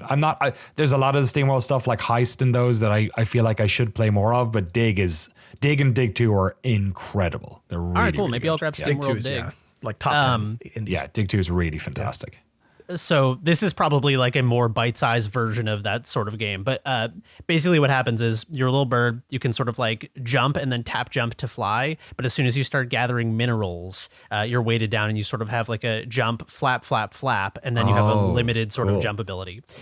So this is interesting because as you go deeper down, you're basically having to sort of like strategically drop and pick up minerals to be able to get height on things, because if you can't make good your escape as the timer is running low and the daylight is running out, you might have to drop everything and run away just to not die. So you're sort of like building paths of egress as you're going deeper, which is interesting. Oh, fun. And also sort of like anticipating that you'll have stuff like you'll have to sort of like project into the future and be like, all right, this will be difficult when I'm coming back because I'll be heavy. Jeremy? Yes. Is this an extraction platformer? Oh shit! It God kind of damn it. is. Everything is extraction now. Yeah, I guess so. Is the egg AI voiced or because it There's can't be no that AI good voice for the egg. Yeah, the egg is unvoiced. Thank God. Well, You're it does so have like a good at cool turning sync me noise. on. Whoa! Hey now. It's a sex robot voice. Yeah, so you're a little bird on like a planet. You lay an egg, and basically you're going and getting minerals by mining into the earth and bringing them back to feed and grow the egg. Wow, an extraction game in more ways than one then. Yeah, true. Yeah, to extract from the planet ultimately. Jesse, I suppose. look, you're months away from this. Once the I know. Once the dad gene kicks in, It's already, it's fermenting, it's bubbling inside of Yeah, me. So it's happening, I'm getting baby. ready. It's turning. But yeah, I mean that's kind of all I want to say about the game mechanically. It has a few surprises, which to have like sort of secret mechanics that kick in later in a game that's only an hour was like legitimately surprising to me. I was pleased that this game is sort of like, oh, it's like a fun little comfort game. And then by the end I was like, oh shit, they pulled off some really cool stuff in the short amount of runway they had. And yeah, it's kind of like Jesse said, compared it sort of to like incremental games, because when you go up with the minerals, it's like you can upgrade your health, the amount of time that you have per day, the speed of drilling, things like that. And there's a time mechanic where it's kind of like Spelunky. If you run out of time, there's a ghost that comes and tries to kill sick. you. So that's kind of the whole game. It took me an hour to beat. I played the whole thing yesterday, one sitting, and it was just sort of like a delightful bite-sized experience. So I wanted to throw a little light on it. And if you like platformers and if you like SteamWorld Dig, I've never played it. I feel like this is the game for you. If you've got an hour and like $3 It's to spare. $2.48 at the moment because it's 17% off, and Valve's taking at least $1 of that. So fucking throw the bird a bone here. Yeah, I think especially when we cover these shorter games, we'd really compel you to go to Steam and just check it out. We often run into issues where we were talking about what videos to do this week, and Jeremy makes a really valid point of this game is too short. We can't spend even 15 minutes with it. It's a quarter of the game. So, there are a lot of games that we don't end up doing indie recommendations on. I think we can probably get them in to other videos, and we're going to have our game of the year this year. We're going to be doing categories for the first time.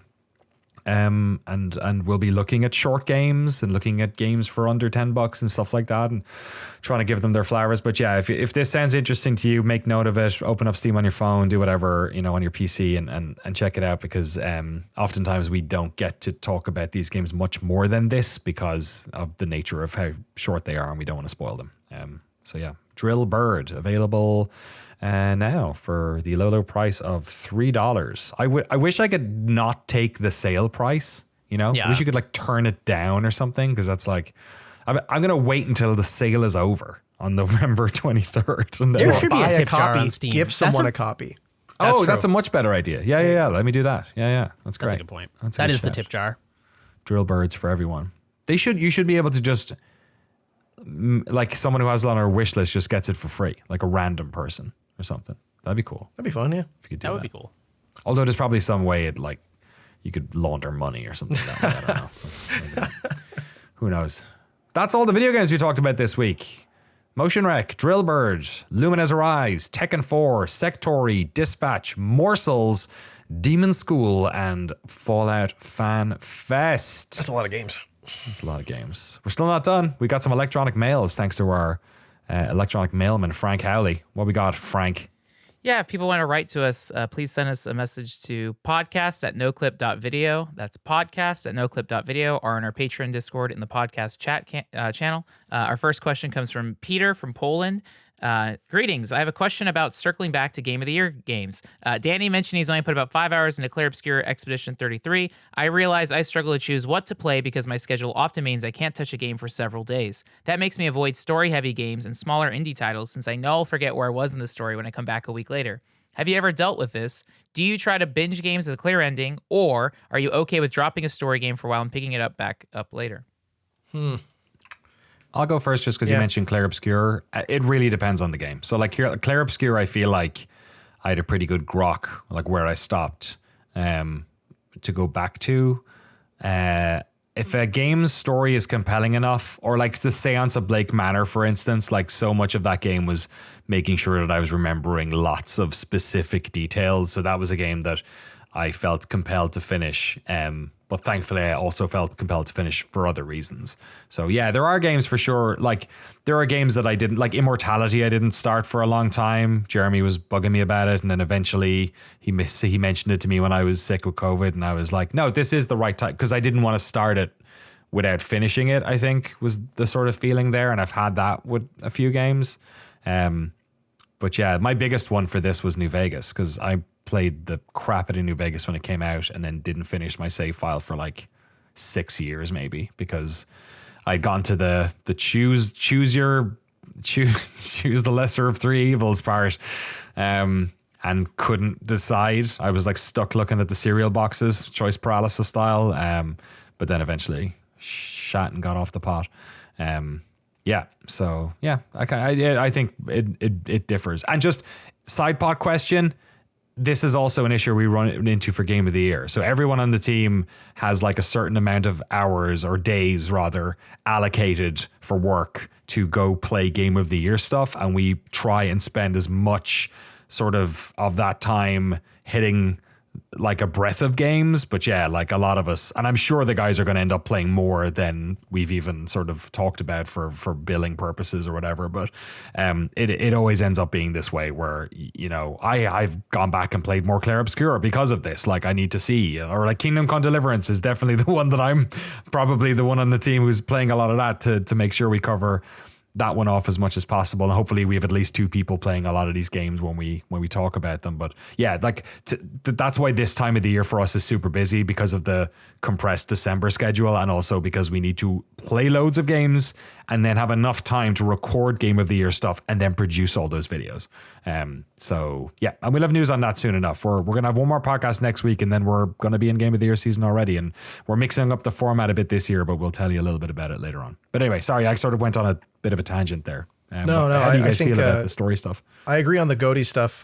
Just to touch on that for a sec, I think coming to games that I know that we have this big list of stuff, right? And I'm like, we have like 55 games or something in our Excel spreadsheet of stuff we need to cover. Yeah. We're not going to, there's no possible way, even if we like spent all of our free time playing them, that we'd be able to get through everything, right?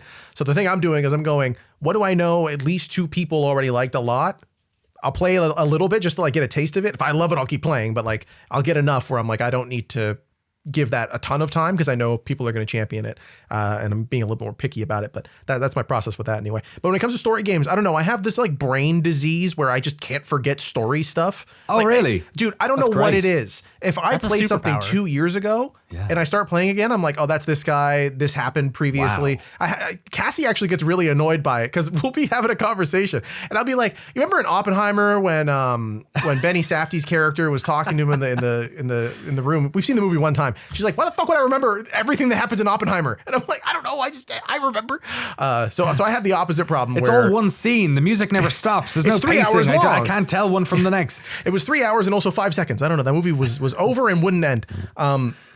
So my problem isn't so much that I have an issue with stories coming back to them later. The thing I have is I feel compelled to like save things for an emotional feeling that I have. Like I waited to play, or I'm still waiting to play Promise Mascot Agency. I'm just waiting for like when I'm in the right mindset to sit down and really play that ridiculous video game.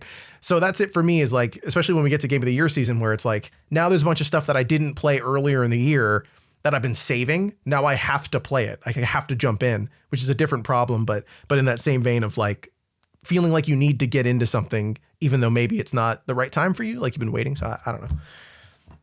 Yeah, I'm sort of hot or cold on story stuff. I feel like when it comes to games, a game will either get its talons into me and I can't stop playing until I finish it, or it's like Persona 5 where I'll play 5 hours a year and be like, I think I like this game, and then be like, I don't really like this game. And then the next year I'll play 5 more hours. So, I mean, I'll finish it by the time, I'd like to finish it by the time I retire, That's sort of my goal. It's like a video game 401k for me, where I get tax free enjoyment of it or something. You can play Metaphor Refantasio once you're retired too. Oh, you can boy. finally give it a shot.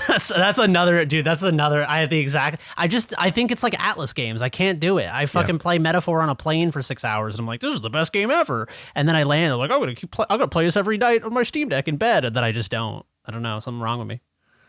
Yeah, they're not games you can play like tired or something. Like you need energy, and it's weird, isn't it? Frank, any feelings on this, or you want to jump to the next question? No, yeah, for me, it's just I just play whatever's interesting to me at the time. So like I've been playing Final Fantasy VII Remake for like 3 years. Like it's just like, oh, I'm in the mood for this now, or like, oh, that's an easy trophy to get. It's only when like I can tell a game is almost done, then I'll kind of try to siphon it and finish try to siphon like, all right, this week I'm going to try to beat this game. But until then, it's just whatever is interesting to me at the point. And if I forget the story, I'll just go to Wikipedia for a minute and be like, oh, okay. Or now most games have like I forget what they call it in Death Stranding 2. Previously on or whatever. Yeah, they literally have a thing. Yeah, a thing where you press start. Okay, this is the last time you did. This is the mission objectives, the character Bible, all this crap. The great part about the Death Stranding one is that you read it all, you still haven't a fucking clue what's going on. Look Outside has a very clever version of that, where when you save, the character that you save with is reacting to the things that happened since the last time you saved. And when you load in again, it will replay her dialogue where she'll be like, oh, wow, you saw a big creepy guy with a weird 1,000 eyes. That's wow, cool. this happened too. It sounds like a lot happened to you. And that little chunk saves for the next time you load up. So it kind of like jogs your memory on the last session. I like that in The Witcher 3 too. When you start up, the loading screens will be like, and he went to see Yennefer of Vengerberg in the thing. And I was like, yeah, that's good. That's good. Speaking of, I think, was it last week you guys were talking about No, I'm Not Human? Yeah. I played some of that. Jesus. Oh, what'd you think? Christ. Dude, isn't that my so God. stressful? Isn't it Yeah, good? it's I'm glad. It sounds the like you get what I'm saying. the first time. I don't think, yes, I think I agree with where you guys landed. I don't think it's scary, jump scary. It is very unsettling. It's dreadful. I don't feel good Ever. Like when any decision I make, like the first one that I got rid of was like deeply traumatizing. I was like, Jesus Christ, this is what I have to do. And what I love about it is it just reminds me of like being like of just, you know, I don't know, I don't want to say poverty, but like working class old houses that aren't heated properly, and you know, like people having, your neighbors having those types of small problem version. I have to come over and do stuff, and like that type of thing is quite nostalgic to me. You know, like the shitty carpet and the like cross that's been up on the wall for, you know, since Granny owned the house. All that type of stuff is very like lived in, and you can tell it's like Eastern European or something. Like it's very, you know, yeah. I haven't completed it yet, but it's super unsettling, I'd say.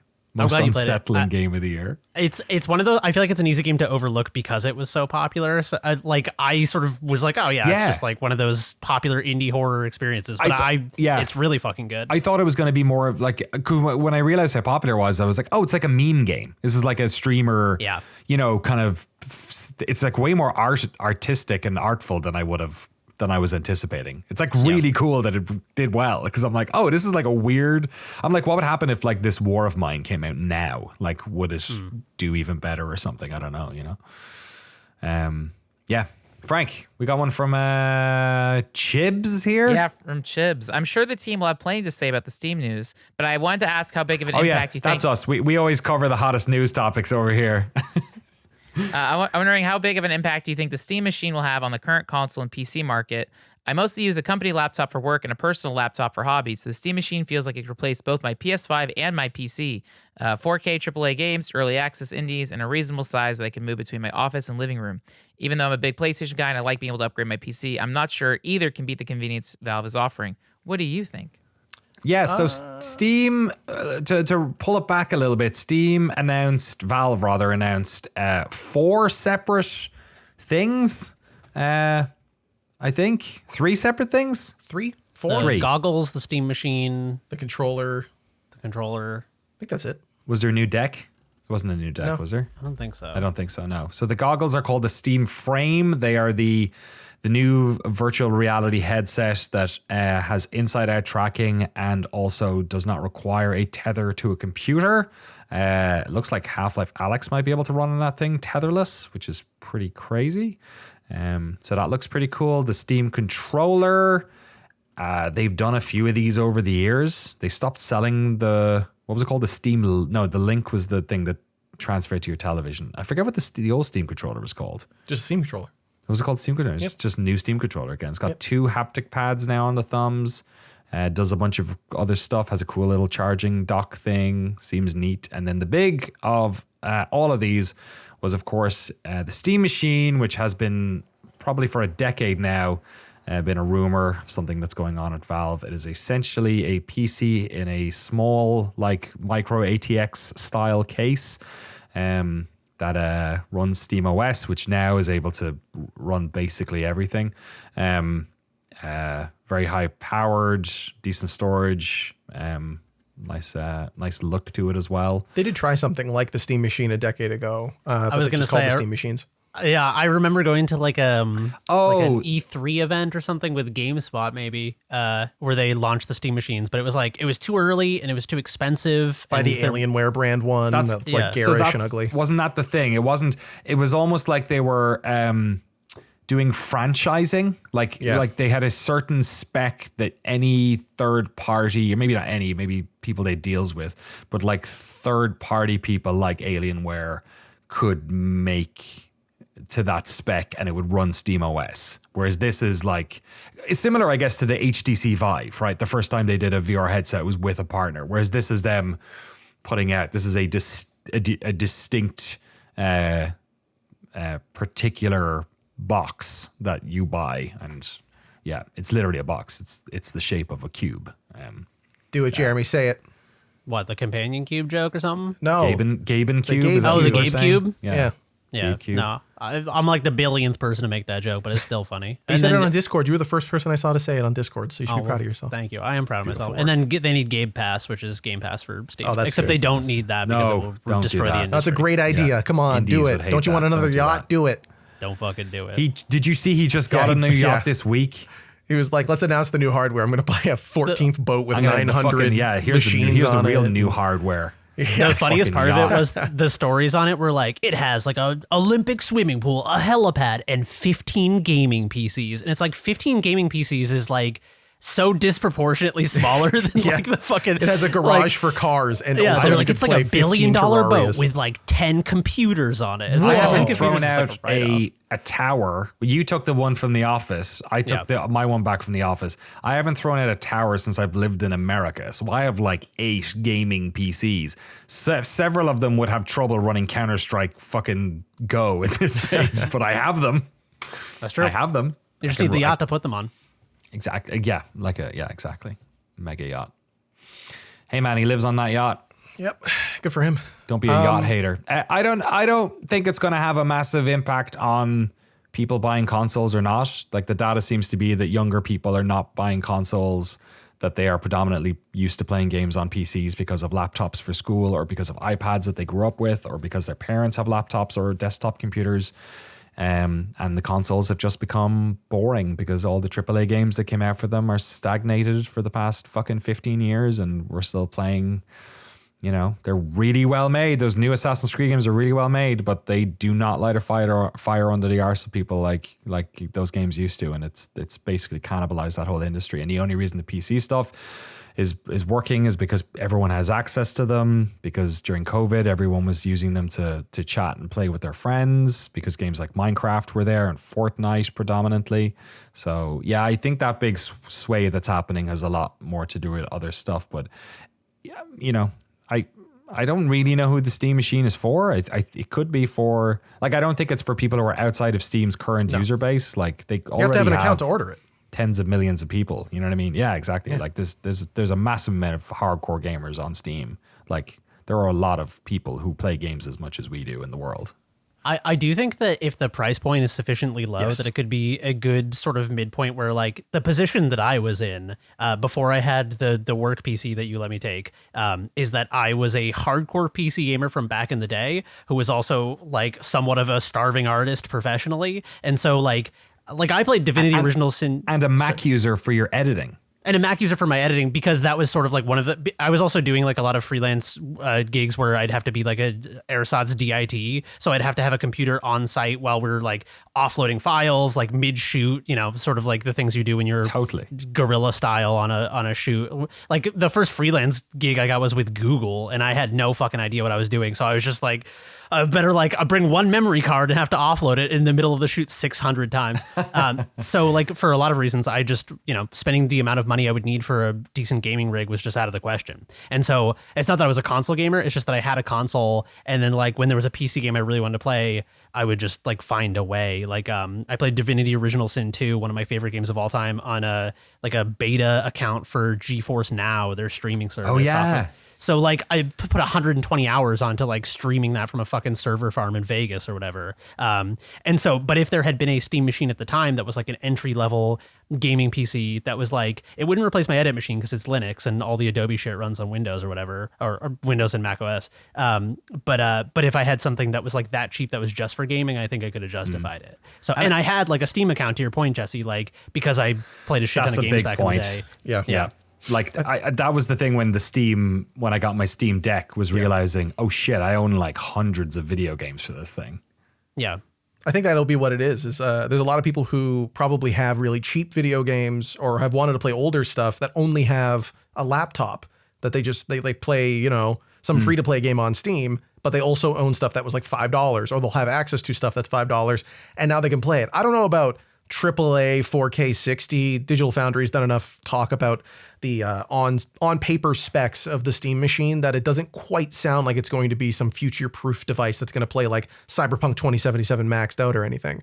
But it is the sort of thing that I think for players who don't have access to better hardware or are looking to get out of the console space and just like play on PC where online's free, games are cheap. There's like usually bundles you can get that have a crazy amount of keys. Like there's a lot of ways to enter the space of playing games more frequently that I think a lot of people avoid because they don't have the hardware or it's not convenient enough. Being able to play in your living room is very different from playing like at the kitchen table on your laptop or in your bedroom at the desk. Like there's a value to that I think really, like Jeremy said, is going to come down to the price. If that thing's like $700, it's not going to work. Like it'll work for some people. There will be people who buy it and use it, but I think the cheaper they can get it, the better it will work for the majority of players. Agreed. It doesn't need to be like a high-end gaming PC. I feel like the most impact it would have is if it was like a surprisingly low-cost PC that can run top-of-the-line games at like mid-specs. Like that, I feel like that is filling a niche that a lot of people, people who have like Danny said, like 100 Steam games on their account that they don't use because they don't have a gaming PC, or they have like a fucking, gaming. I feel like the Steam Deck sort of is the reason that the Steam machine gets a pass now and it didn't 10 years ago. Yeah. Is because now the deck is like the Linux compatibility stuff has gotten a lot better with like Proton or whatever. I don't know a lot about shit about this, but just from what I gather. And also just like culturally is normalized as like, oh, you can get a Steam Deck and it's like, you can have a gaming PC. But I think that for a lot of people, they're like, if I'm not playing on the go a lot and I'm using a controller anyway, why wouldn't I just play on like my fucking PlayStation or whatever? So having a Steam Deck that you can put a mouse and keyboard into and sit at your desk, but it's like similar price point, I think is like it's a pretty good fucking niche that's not filled. And I think from a technical level also, like developers having a specific piece of hardware that they can target, like that's the Steam Deck's best feature, I think, from the developer side of things. I mean, not that I'm a developer, but just from what I've read is like having a specific piece of hardware that you can target and say, this is the spec point is like, that's great for selling your game. It gives you something, especially for the Steam Deck, that's low spec that you can say, if this works on the Steam Deck, the vast majority of people on Steam are going to be able to play this. Now there's a new benchmark for if this works on the Steam machine, they based it around the Steam hardware survey. It's like a little bit better than most players' devices. If it works on this, it'll work on the vast majority of players' machines. That's a great target to have. I think that's useful as well for the industry. True. So there's lots of good parts of it. I don't think it's necessarily people who are like, this is going to kill Xbox. I think you're misunderstanding. Xbox is doing it to themselves. Job of doing that by themselves. They tied the noose. It's not that they don't need the Steam machine to do that. So yeah, I don't think it's going to collapse the industry or anything, but it's definitely a cool extra piece of tech to have. Like the Steam Deck is popular, but it's metric wise, it's basically a blip in the industry. So who knows? I am flabbergasted that what happened in this era of video games and in this point in my life was that PC gaming won. Like that is, and because not in the way that I would have anticipated. It was supposed to be mobile multifaceted. phones. What happened? It's very strange. Yeah. Frank, we got a couple more questions. Yeah, Steven asked, "Hey crew, Danny talked about mental health / well-being on the podcast last week, which is always a good thing to talk about. Did I? I was wondering if you guys had a particular game that helped you through a particularly challenging time in your lives thus far." I feel like we've had this one in maybe a couple of different ways before. I think I only mentioned that not to critique the question. Thank you, Stephen. Just to apologize in advance if I've repeated myself. But I do remember mentioning before that Horizon Zero Dawn was particularly... it was a very bright spot in a dark time. I was one of the lowest depression valleys I've had in my adult life, I'd say. It kind of came out of nowhere too. It was bizarre, and it was right before we got pregnant and did all of that stuff. So yeah, that game was a ray of light, like just genuine, like in every way, and it's in how it looked, in its themes, in its music, I think there's an element of femininity that's in that game as well that I also found very comforting, like almost like sort of, in the words of Final Fantasy, the spirits within, which you should watch our Noclip Patreon exclusive podcast about. I felt like Gaia was wrapping her arms around me when I was playing Horizon Zero Dawn. So yeah, I remember that. I remember the flip side of this, I remember maybe the most traumatic thing that happened to me when I was young. It didn't really happen to me. I won't talk about it. Obviously, it happened to someone very, very close to me. But it was when it happened, I remember I was put in a particularly challenging situation immediately afterwards, and I couldn't process anything. And I went home and I played Quake 3 for 3 hours. I just needed to kill things, and it really helped. So. That's sort of on the opposite end of the spectrum as well. If you ever feel like you might need to do physical violence to somebody, just play The Longest Yard and you'll feel a little bit better about it.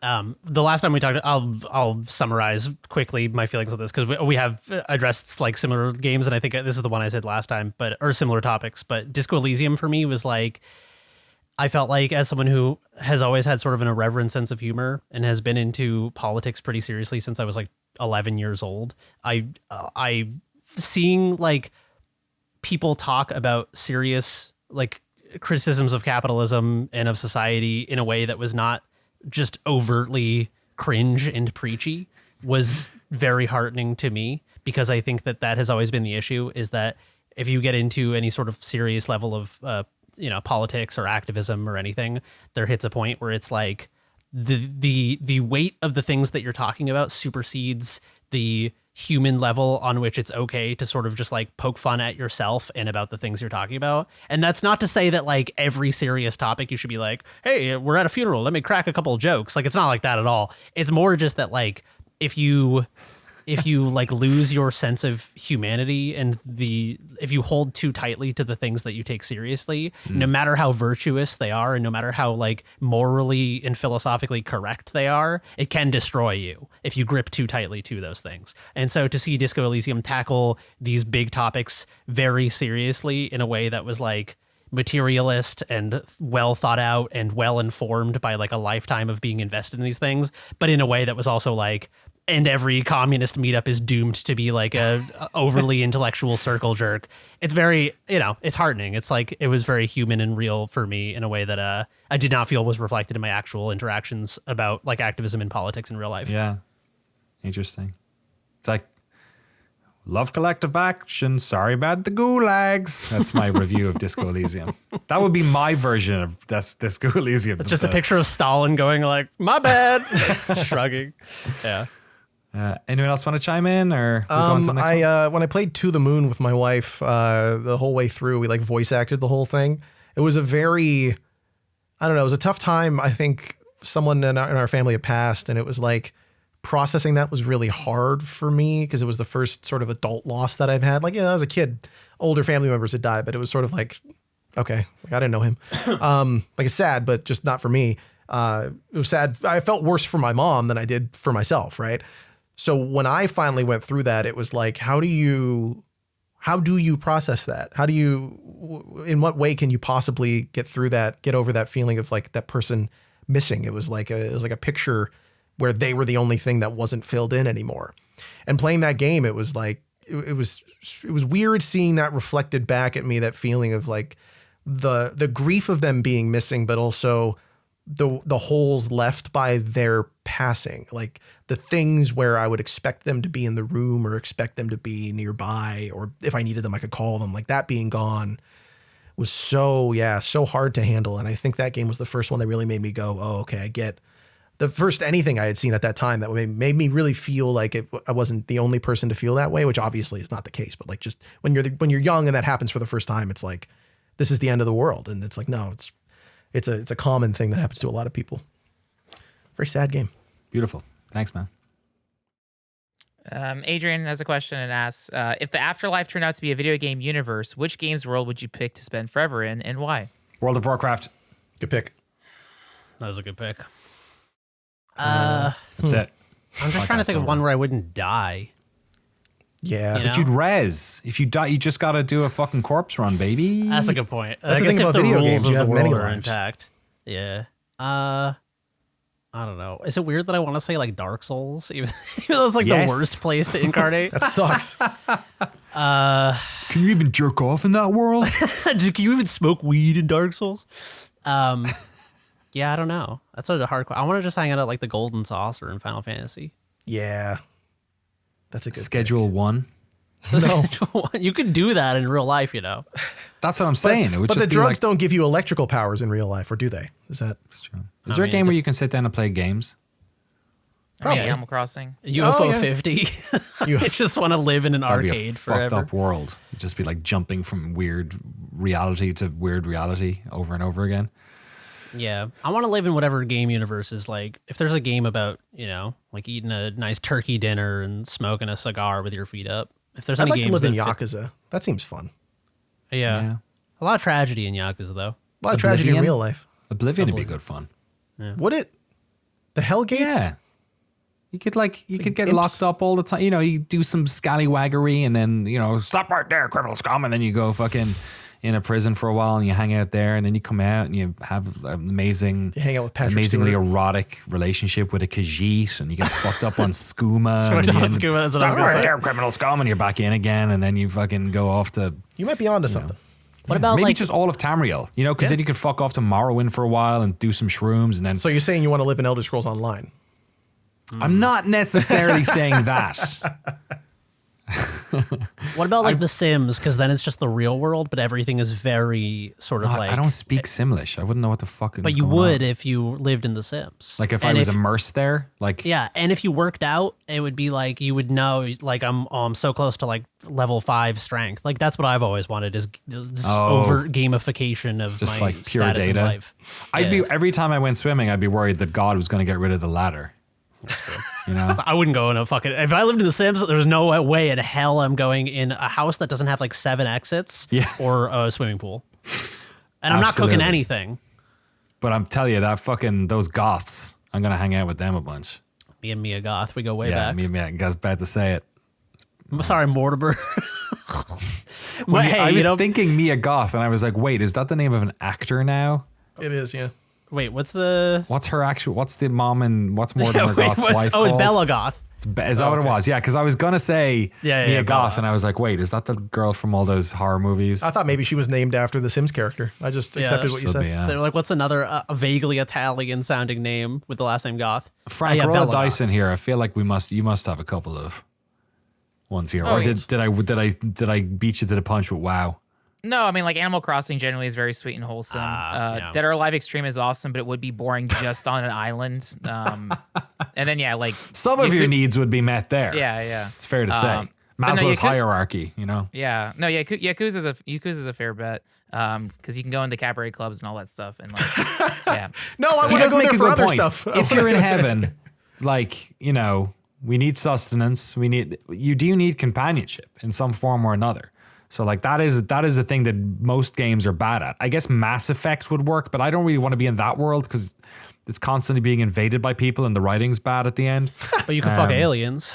That's what I'm saying. At least you can have some coitus. I guess any David Cage game, again, bad writing, but lots of rhythm, action, sex game scenes. True. Yeah, you hang out with Space David Bowie.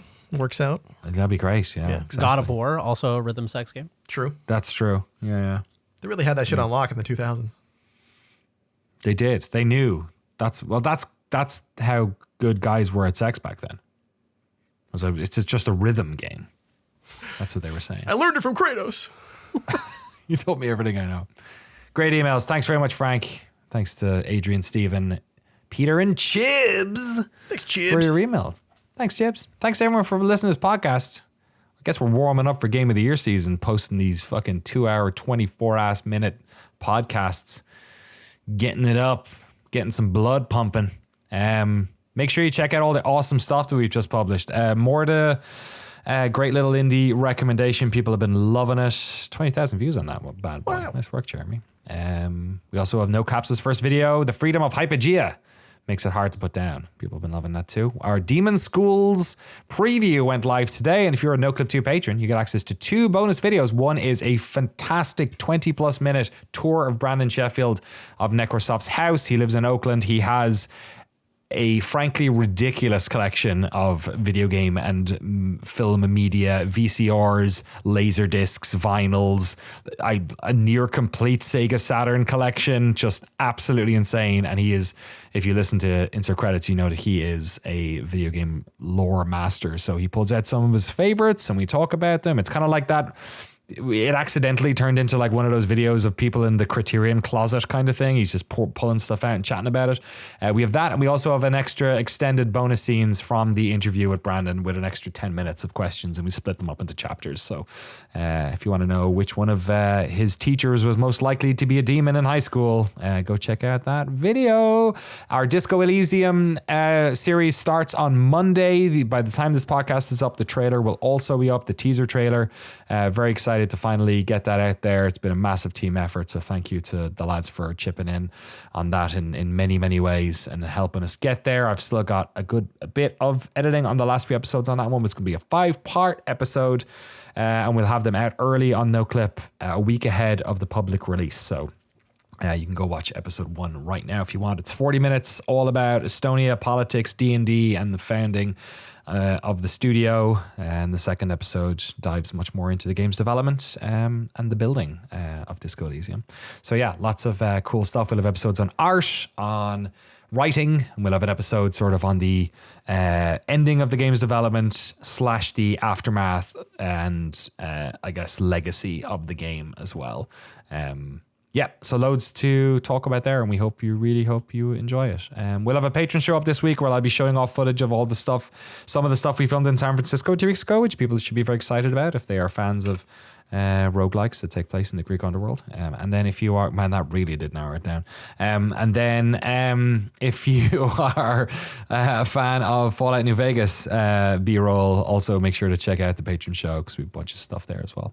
And the rest of the crew here are going to be working on awesome videos for the next few weeks as well, on some indie recommendations and other bits and bobs. And then we are very truly going to be in Game of the Year season. We are working our asses off. We're going to change the format slightly this year. We're still going to pick our top 10 games unordered, but instead of doing the let's spend 12 hours trying to come up with puns for all of these game titles, we're going to do something hopefully that has a similar type of ability for us to spend time doting over games. But instead of doing that, we're actually going to split. We're going to invent a bunch of categories, which will be part of our Game of the Year.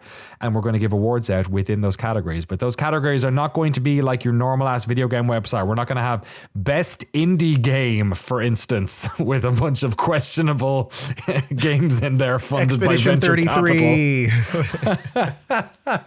Capital. We're going to be picking categories that perhaps as a Noclip podcast listener, you might be able to vibe with. So we're going to be picking very fun and interesting categories, which we'll use for this year's awards and give out those Noclip Game of the Year awards to those developers and to those games.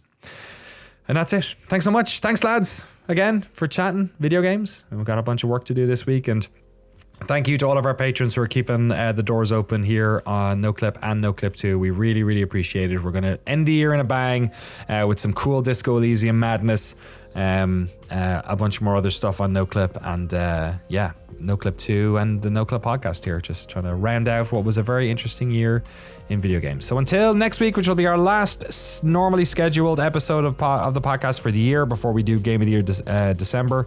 Until then, take care of yourselves, and we'll talk to you soon. Bye.